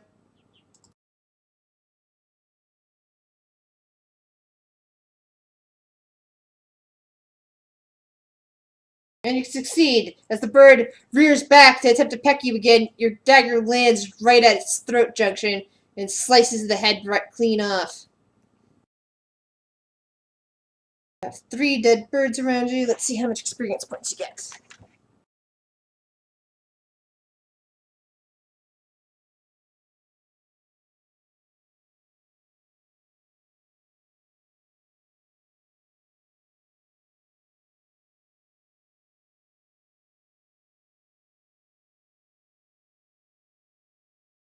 Well, I think some of you have just leveled. Well, at least you'll be able to take it. You'll be able to take it. You'll be able to take advantage of that once you get a long rest.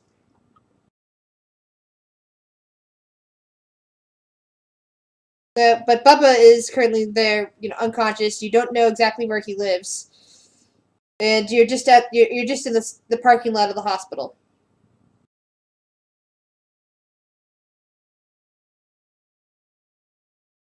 I mean, you don't do any harm to him because he's already been stabilized, but he doesn't wake up. You can tell that he's, unconscious and, stable for the moment.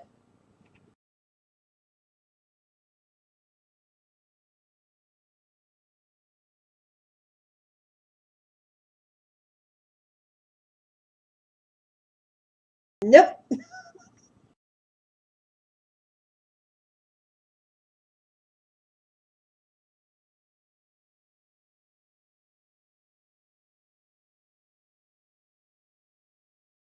Now, somebody has a health event kit they haven't used yet.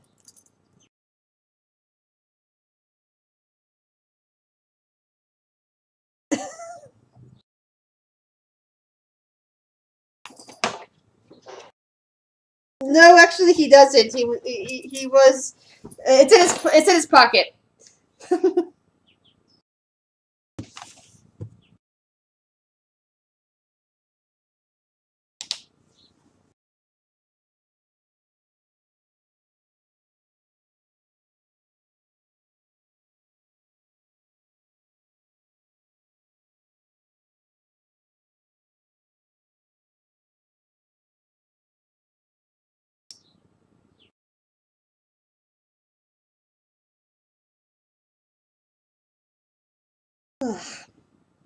Alrighty.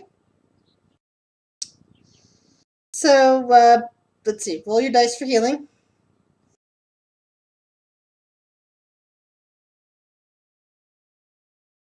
Yay!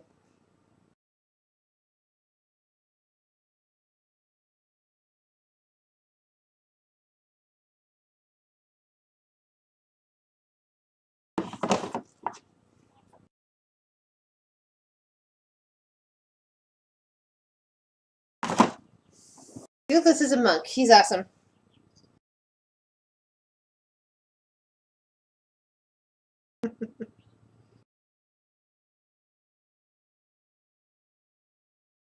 Happens. But,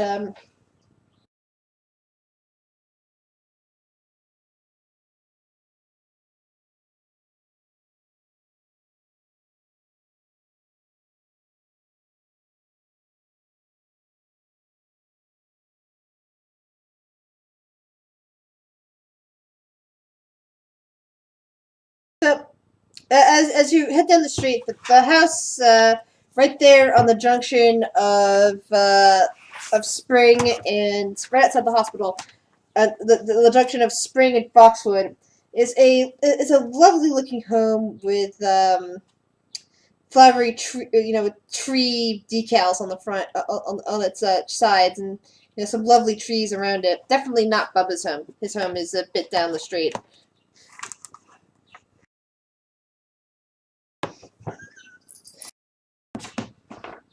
It's fun. You would look up on it and think that it's definitely the house of someone with elven blood. Bubba, you know whose house this is. Yeah.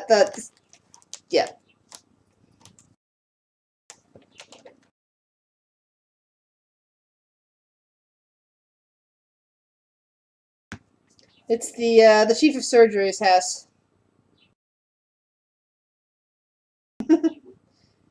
Yeah, her name is Ivory Summers, and she's a half elf. Sorry.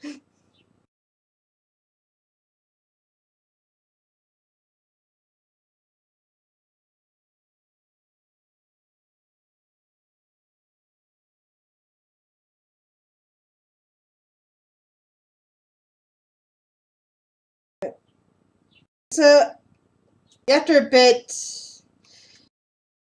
not far from the security office, you find a nice little home that a dwarf on not underground somewhere might live in.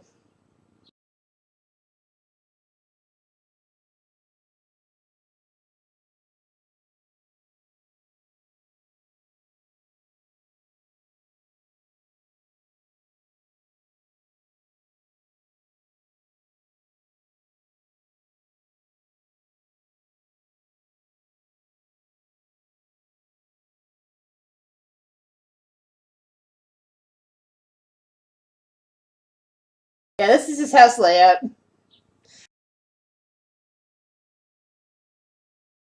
Oh, hold on. I guess it didn't show to players. That's weird. Is this house thing not showing up for you guys? Oh, that's weird. Hmm. Oh well. Yeah, well, it's just a nice little house.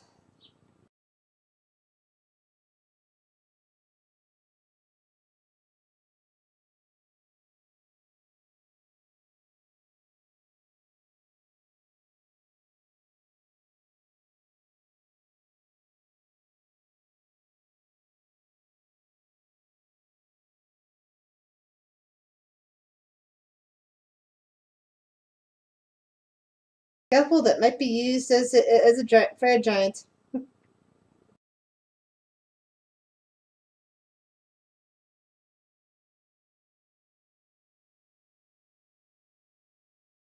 Do the dwarven clerics have the ability to use heavy armor? If you're a forged mid, then yes.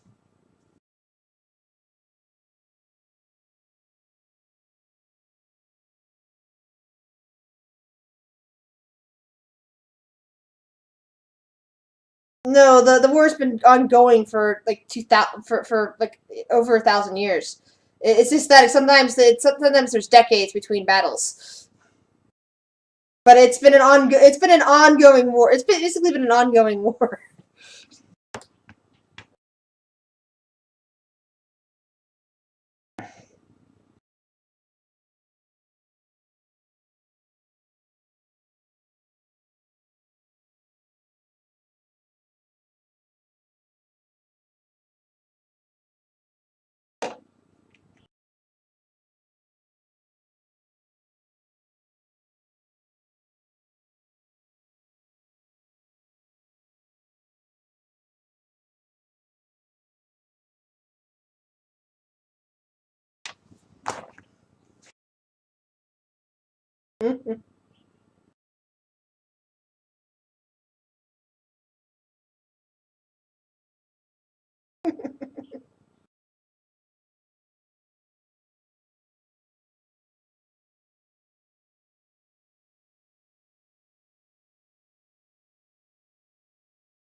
So Bubba closed the door.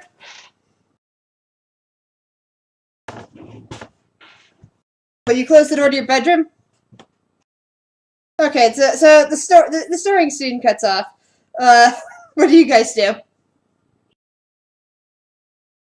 No, the snoring soon cuts off.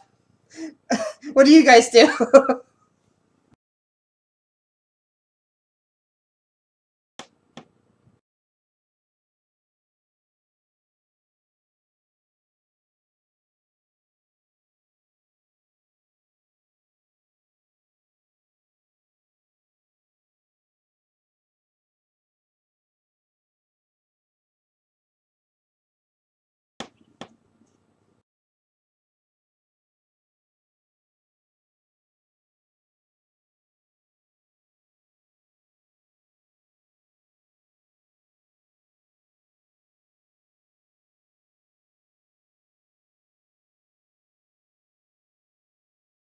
You find that the door to the bedroom won't open.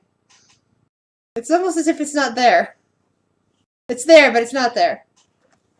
It seems to have phased out of your reality for now.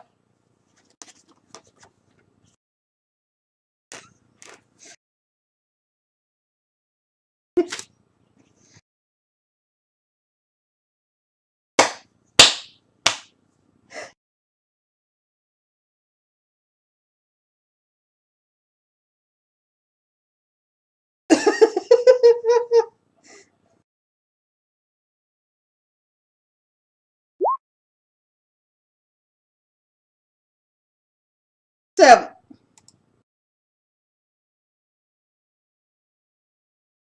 yeah, but he probably has like food and drink in his kitchen, you know, that sort of stuff. Yes. But meanwhile, while you guys are doing that, you also get to. I believe it's also time for the three of you to level up.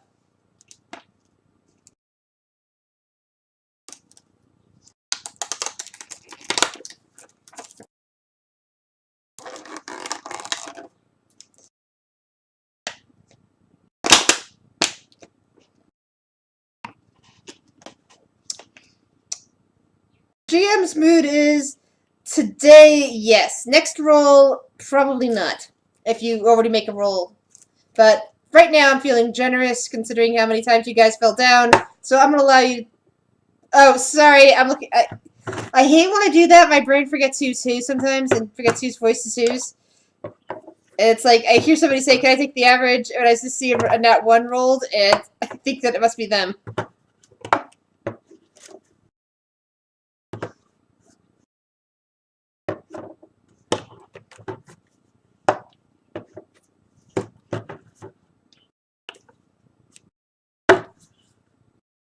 I thought we discussed that. You'd have chainmail, Bubba.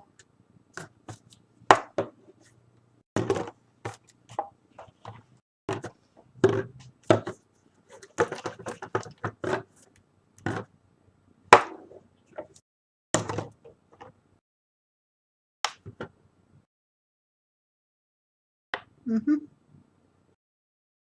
Bird, bird.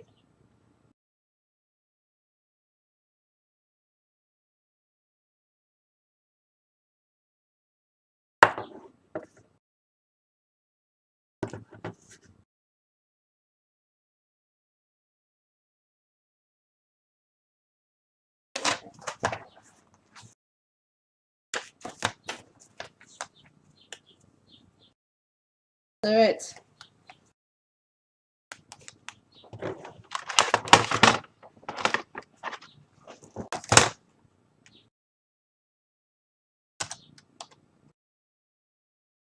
Okay, while you guys are busy leveling up, Bubba, come to personal chat.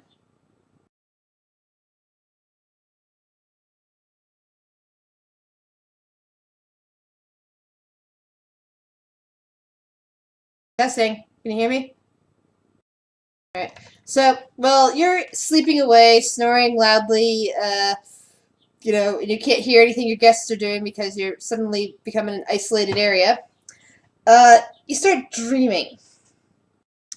And in your dreams, you see a young woman. Uh, she's kind of like sitting in, what's the best place to put her? Do you have any furniture in your bedroom?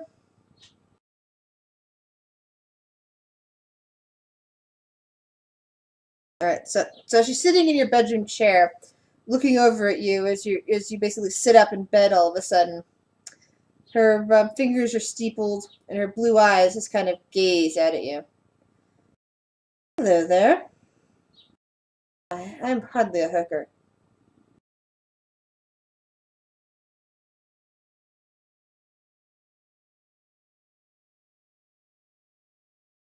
Perhaps, but perhaps I can help you. I take it you've seen all the interesting things going on around here, right?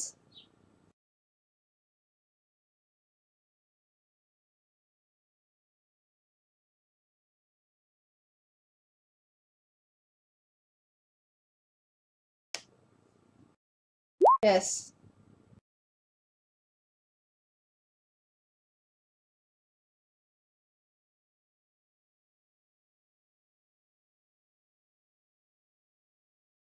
How much do you want to get out of here to be safe from all this?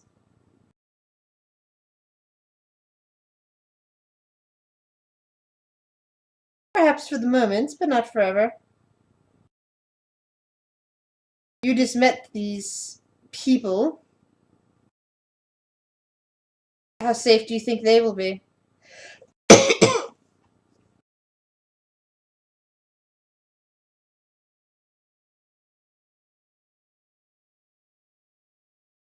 Yes.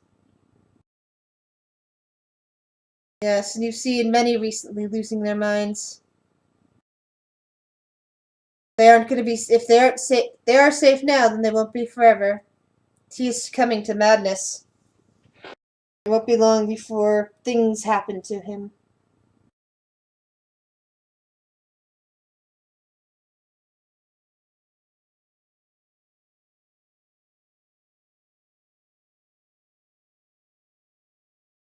No need for that now. Are you interested in not being affected by this anymore, or do you wish to take your chances?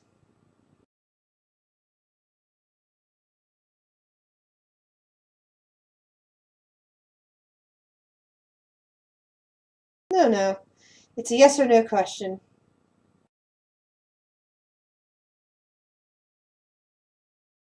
I am looking for somebody. Somebody I need returned to me. At the moment, he eludes my, shall we say, vision. He could be anywhere. If you find this somebody, will you bring him to me?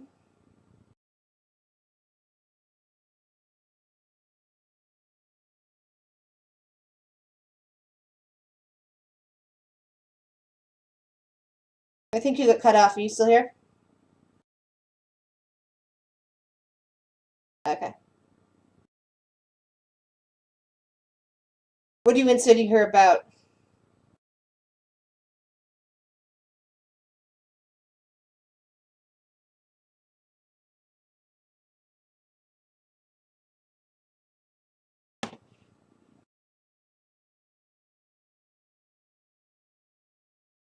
Mm-hmm. Yeah. And okay, so your insight definitely says that this person before you was definitely evil.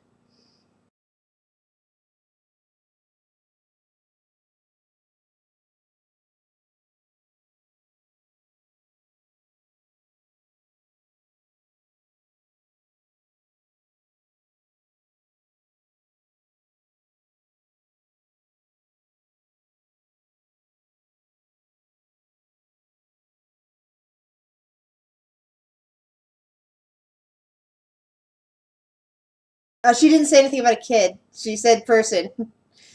You know you only know because you played this game before. That's metagame knowledge. That's okay. It's meta knowledge. That's why you're here in secret instead of out there with the others.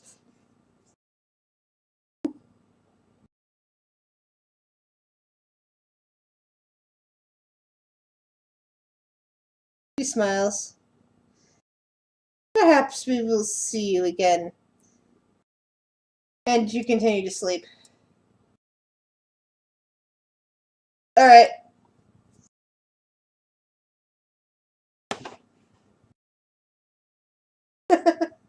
Okay, so you guys are raided his food stash, uh, rested,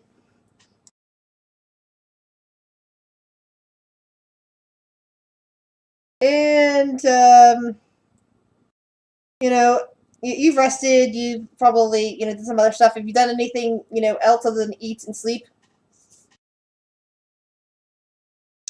So after you've fully rested, you're awake. It's still very dark outside. You haven't seen any evidence of time change at all out there.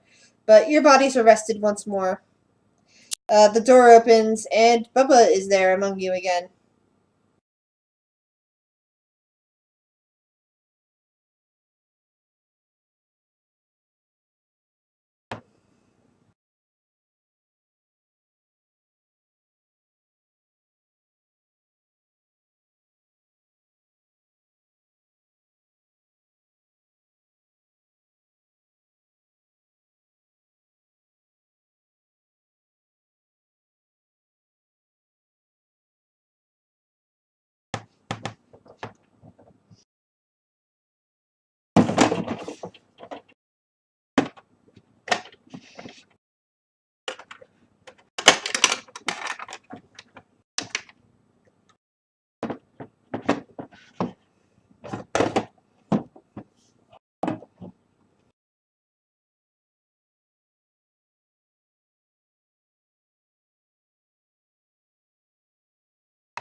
How? Ah, okay. Never mind. I accept that. I wasn't aware that Fortune did that, but as soon as you said that, that makes sense. So go ahead.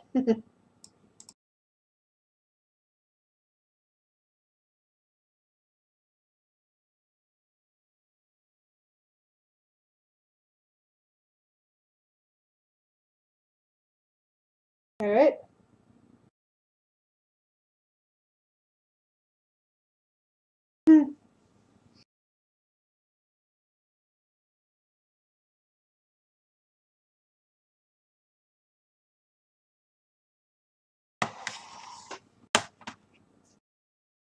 As GM, I'm going to say yes.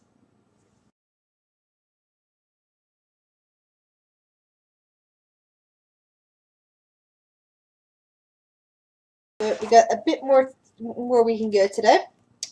Especially, again, this was meant originally for it to have multiple groups going around. But, we haven't found the replacement for other IMARU person, for not IMARU, sorry, for the NIB yet.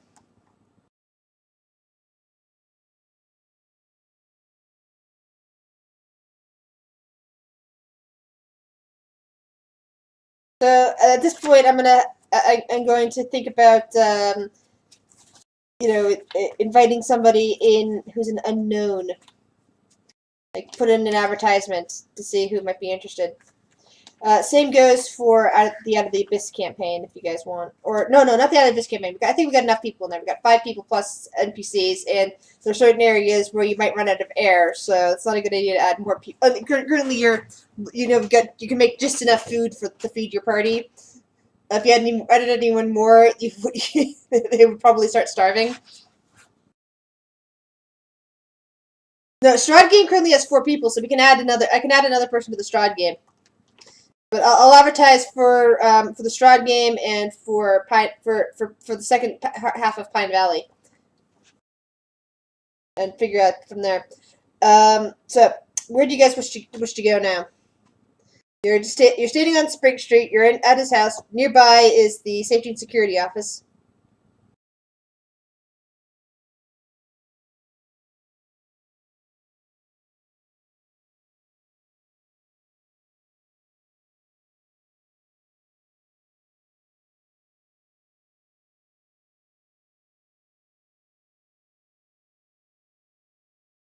Okay, so decided to head down Spring Street, then head down Main Street and get to the supermarket, or which is across from the entrance to Wood Street. Got it.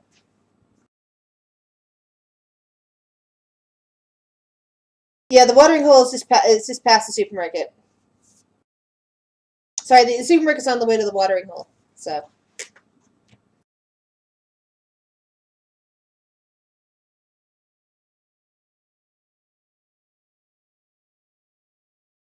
So, put yourself in marching order. You're heading in this direction. And then roll stealth checks if you're trying to be stealthy. And perception. Alright. Alright.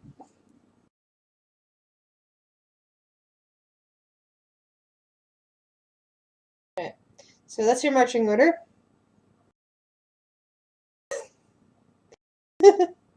Yes. And, let's see, you guys are kind of looking around, but you're not seeing much. Toothless, you have the best vision. And as you finish heading down Spring Street and start heading down Main Street, you notice that figure is still standing in the junction of Main and Maple. But you guys are making a lot more noise than you had before.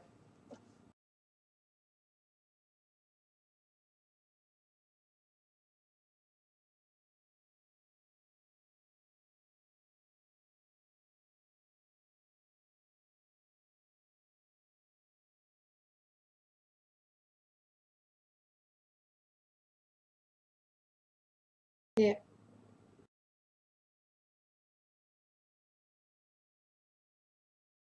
Alright. Unfortunately, at this point, you guys are, especially with the dwarf in that chain shirt, the chain armor, not shirt, is making enough noise that the creature is turning. And at this distance, you can finally make out some more of its features. It's tall and lanky, with a humanoid-shaped head, but no features on it except for a mouth, with razor-sharp teeth hanging open, seeming to start hissing, even as it brings up its 2 arms, which are tipped with sword-like points at the end. Everybody but Toothless, who saw it earlier, roll a wisdom save.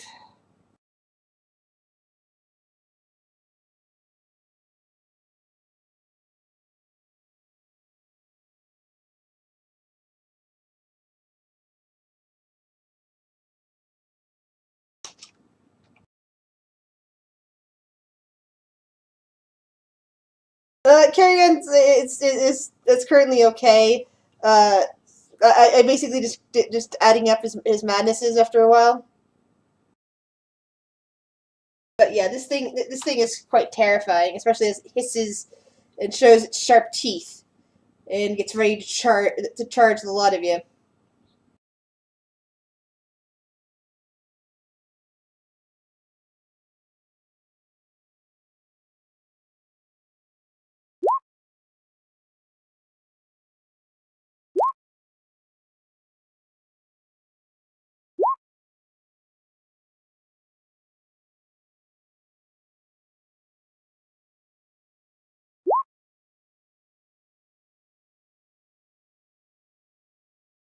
Thankfully, it is going last. Carry on.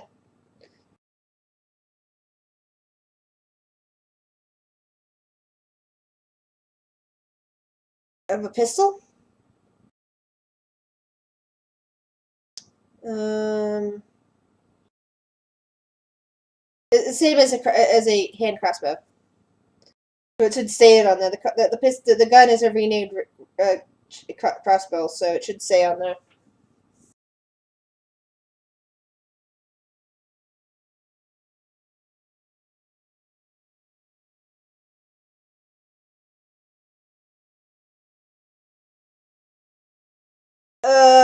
Let's see. You're in the street. No.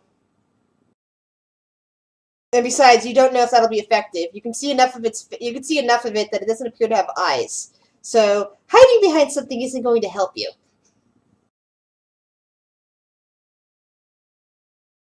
You can attempt to, but the gun, firing the gun will give you your location. Okay, cool then. Yep, stealth check.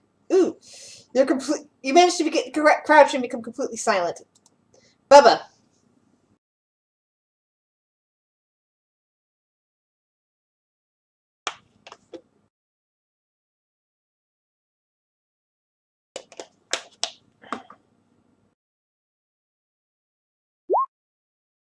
Ooh.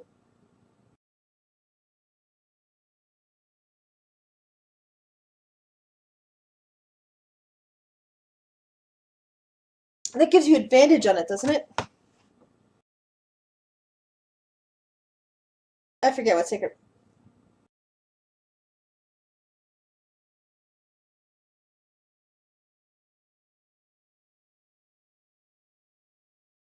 Oh, that's right. That's fairy fire, isn't it? All right. Fawn, what'd you like to do?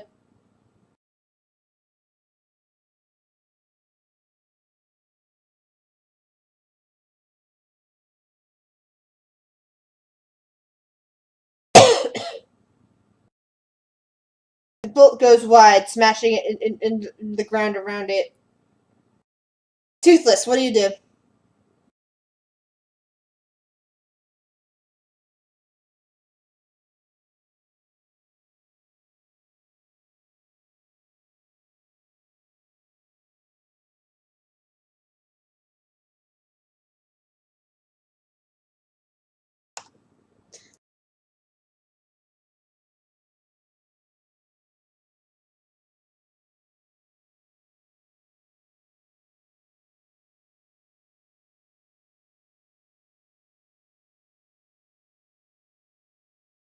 All right. Yeah, you hear it let out a shriek and start running towards you, basically. So in the 6 seconds that it's charging, it gets up to there. Carry on. You get an attack on it.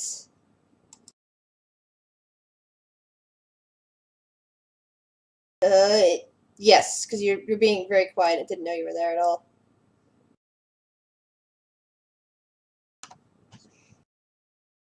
Carry on.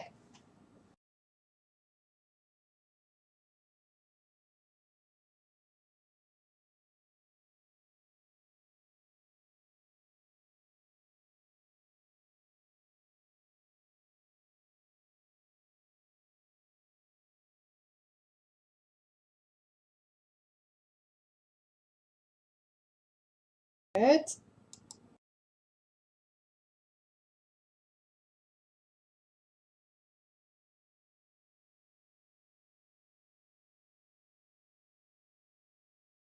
All right. Okay.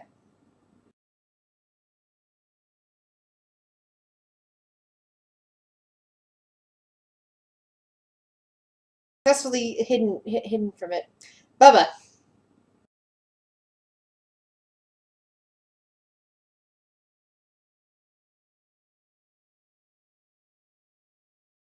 Anything else, Bubba?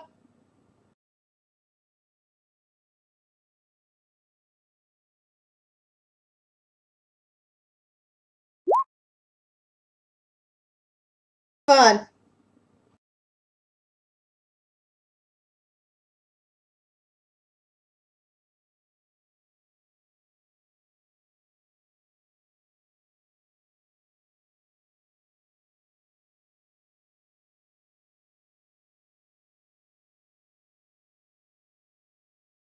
You stab into its weird flesh that you can see. Being this close, you can kind of make out a bit of a color on it. It seems to be like red and black. You can see bits of blood kind of oozing out of the wound. Toothless.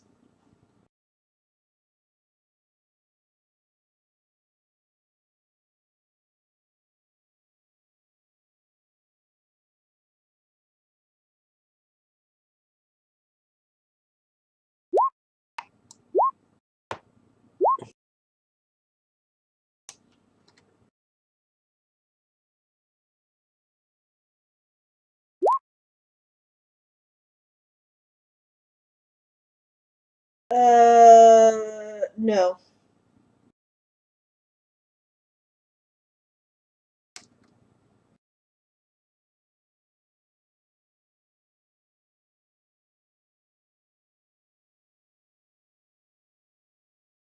Mm-hmm.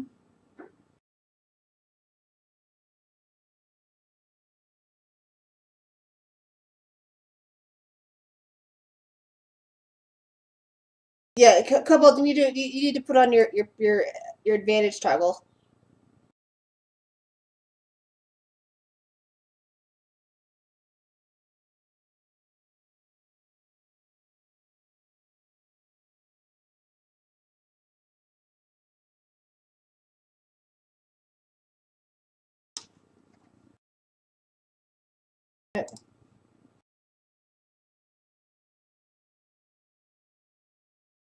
So it slashes with its sword claws at you and miss it. Toothless, and it misses both times.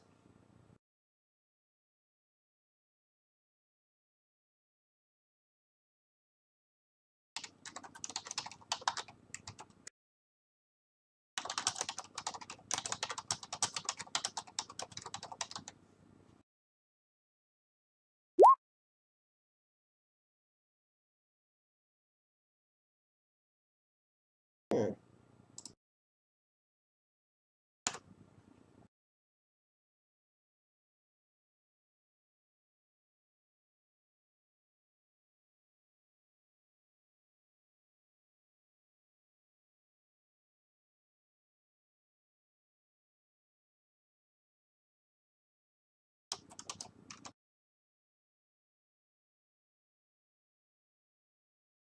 Hold on.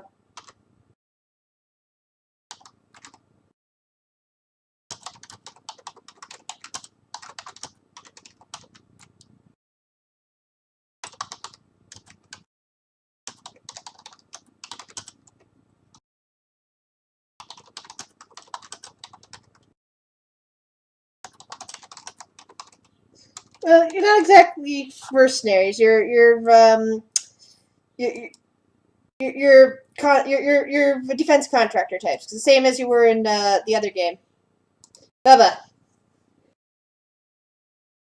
Sorry, I had to update the text on one of the attacks.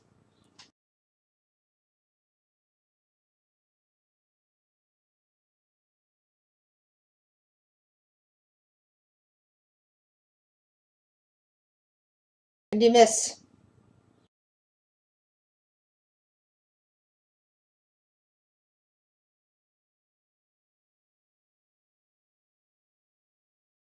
That is true, but still, it's not dead. Fun.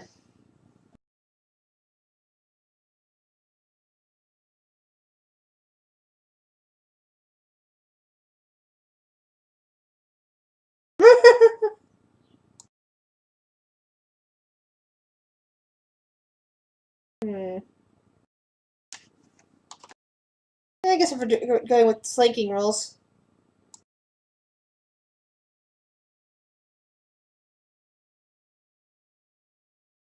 Yeah, though I think about it, flanking might have been replaced with pack tactics. Give me till next session to figure it out. But right now, I'll let you go with the flanking. But give me till next session to figure out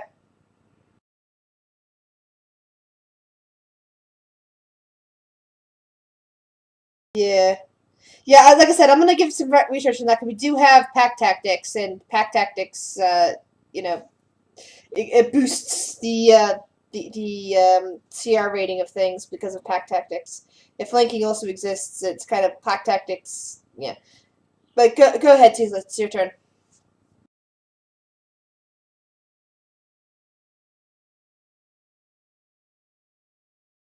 And no, it isn't. It crumples to the ground in front of you.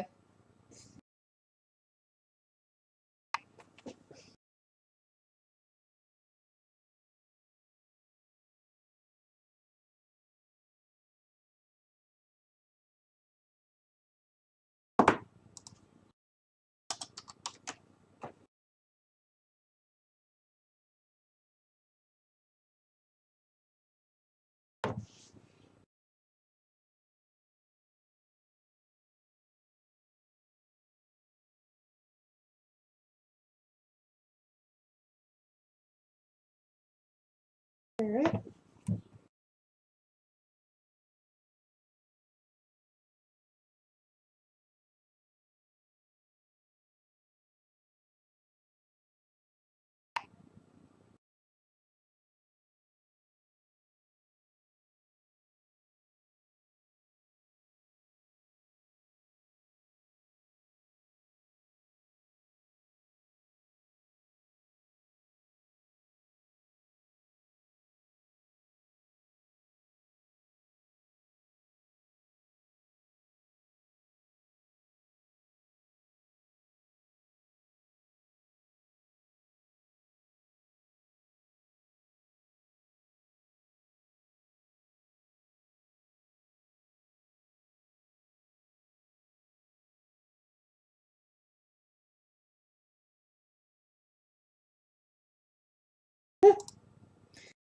Yeah, well, if that's the case, still, you need another long rest, and you just long rested to finish the level. So,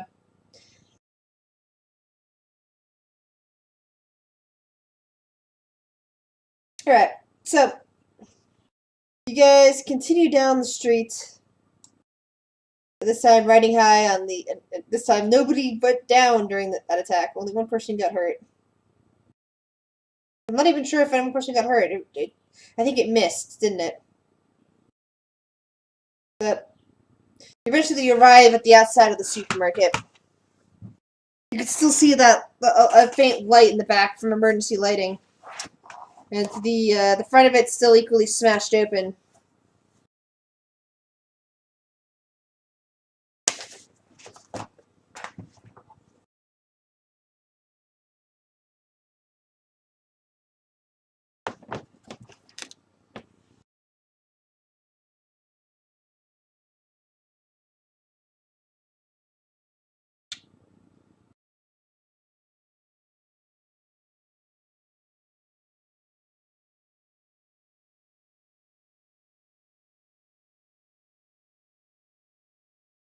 All right, you could see at the front of the store various cash registers and the beginnings of aisles. They're unpowered. The emergency power didn't seem to affect that, nor does it seem to be affecting the front of the store. It just seems to be running on, keeping the dairy case, the various dairy and deli cases in the back working. Uh, you can see what looks like an office up front, off to one side. You don't see much of it. You can, the door seems to be around the side. You can't quite see it from the outside. Excuse me. Excuse me. What do you guys do?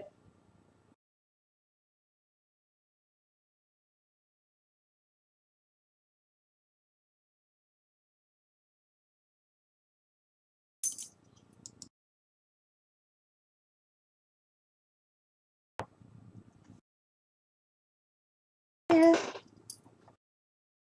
Alright, so stealth checks.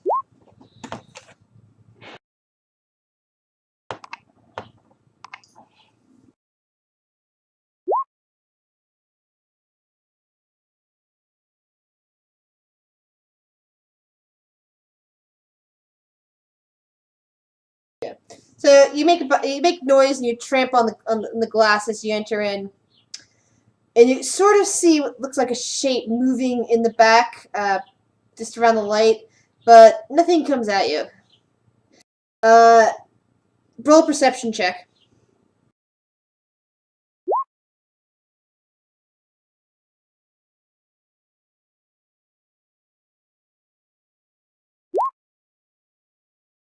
Anyone else?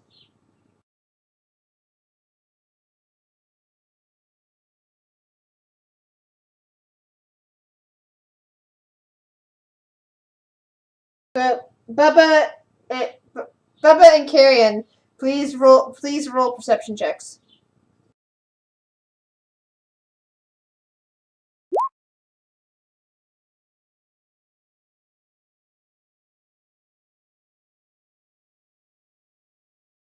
Those birds out there, you hear them chirping?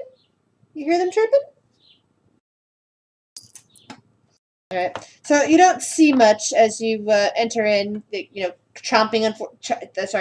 Treading unfortunately on that glass. You just see the registers. Everything's dark up front, and you can kind of make out an office off to one side.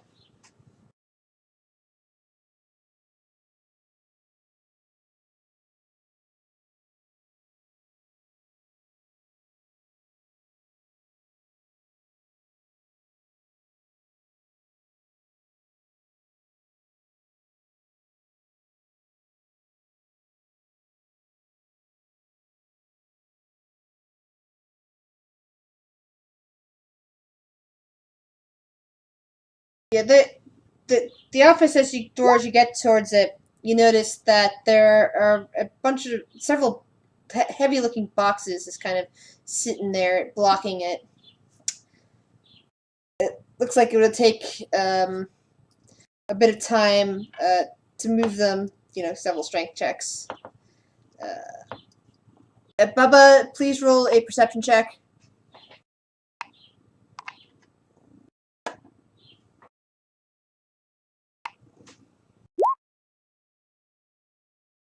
All right. As the other three gather around these boxes to, towards the office, Bubba, you're still standing in the doorway. Uh, you're peering past the cash registers towards the back. You caught the little bit of movement that seems to you couldn't see anything, but you saw like a shadow pass by the light that's in the back. And when you see the towards the back again and are looking closer because there's light back there, you can make out smears of red on the floor in the way back.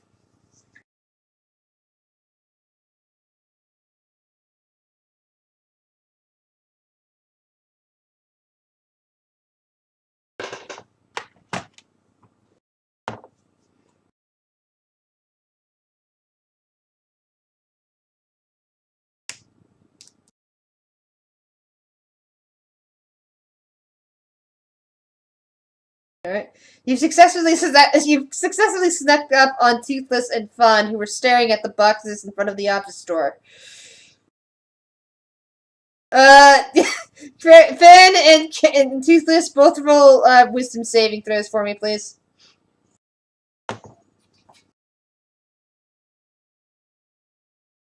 Fun, you're completely startled when you hear hello behind you.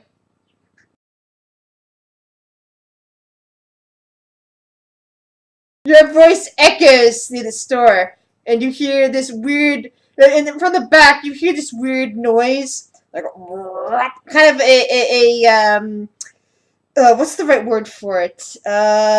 You guys played the original Doom 2?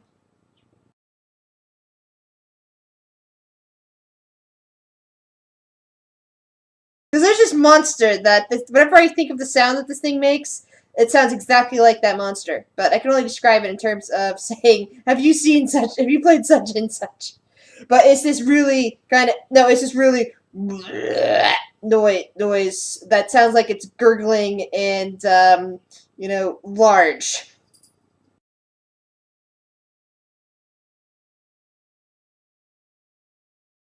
And as you guys are bickering over by this office, the floor beneath your feet starts to vibrate slightly as something goes boom, boom, boom.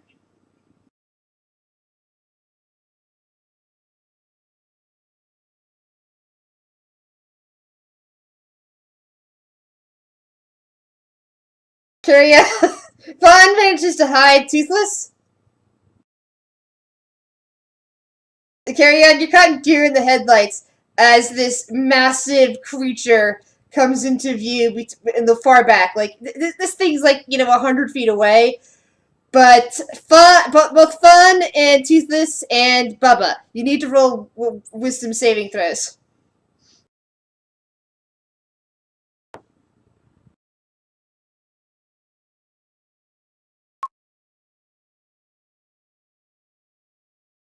Okay, Bubba, you're good. That's good.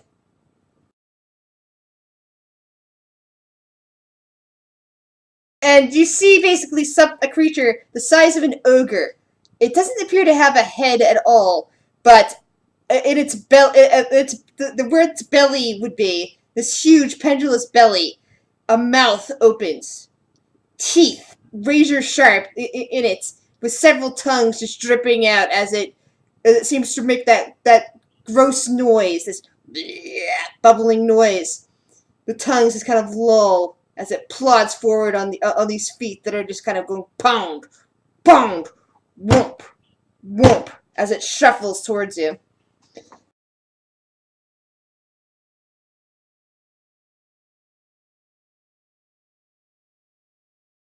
No, it's down it's down the hallway, it's down the corridor, it's all the way in the back with the light.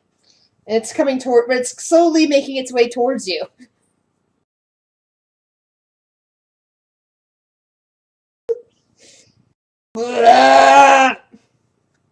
And you can hear a second set of boom, boom, boom behind it. There are two of them there at least.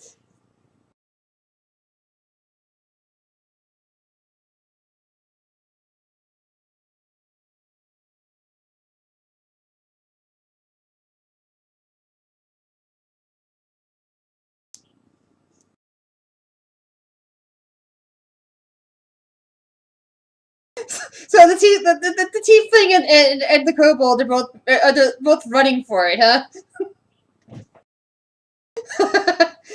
I take it you're running down the street towards the watering hole.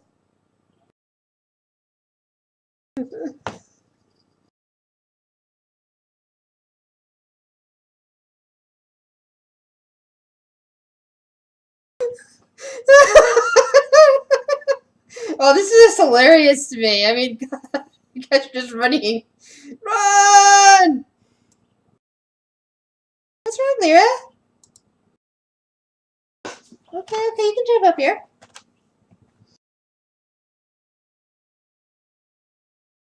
Yeah, the door is already slightly slid open, and the dwarf kind of looks at you and goes, "Ah, you guys are.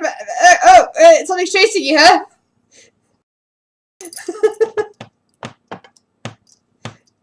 Yeah, you recognize him. No, the door is already slightly open. He just kind of like opens it wider so you guys can get through as soon as he sees you running towards it. Like, ah. No, you didn't see them leave the supermarket. They don't move very fast. So the dwarf, whose name you know is Groomish Stonebottom, kind of looks Bubba up and down and goes, "Hey, I thought you were dead. Good to see you, Dr. Bubba. We could definitely use some of your healing touch around here."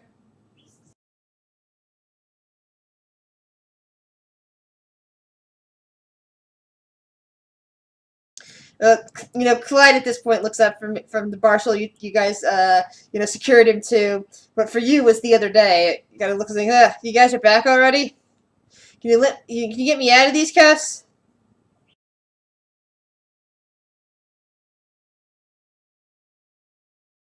He thinks for a minute. Too long. It's been like 2 hours.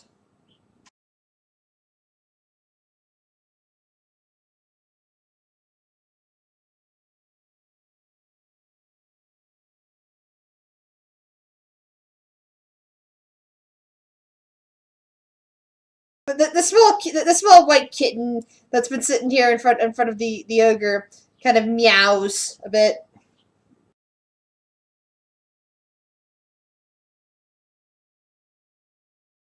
Clyde kind of looks over at Bubba and narrows his eyes and goes, "Who you calling kid, old dwarf?"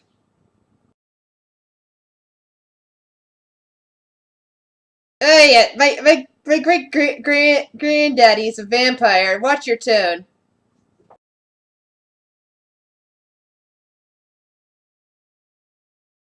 Head of the Essex house.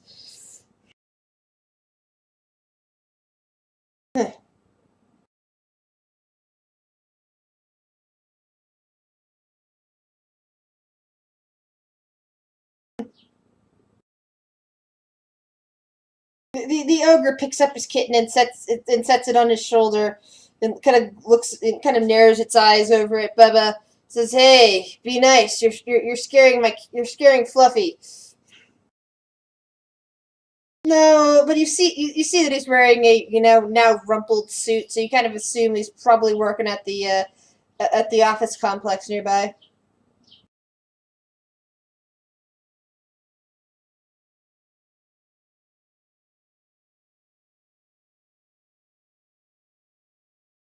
All right, and this looks like a good stopping point for now.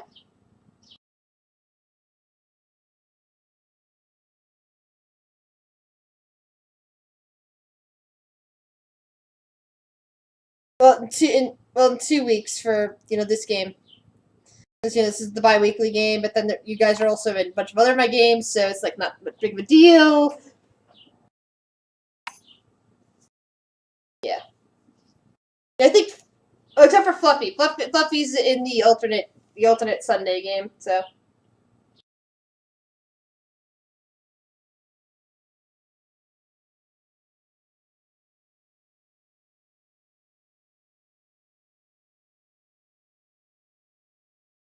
Well, the ruins in the museum are next to each other. The basically the ruins are on the museum property. That's why the museum was built there. All right. See you guys. Well, I think everybody but Evil Fluffy is in my Tuesday game for Curse of Strahd. So, and I don't think I don't think you'd want to play Curse of Strahd again, right? They're currently at the Death House. I'm not sure you played through the Death House last time.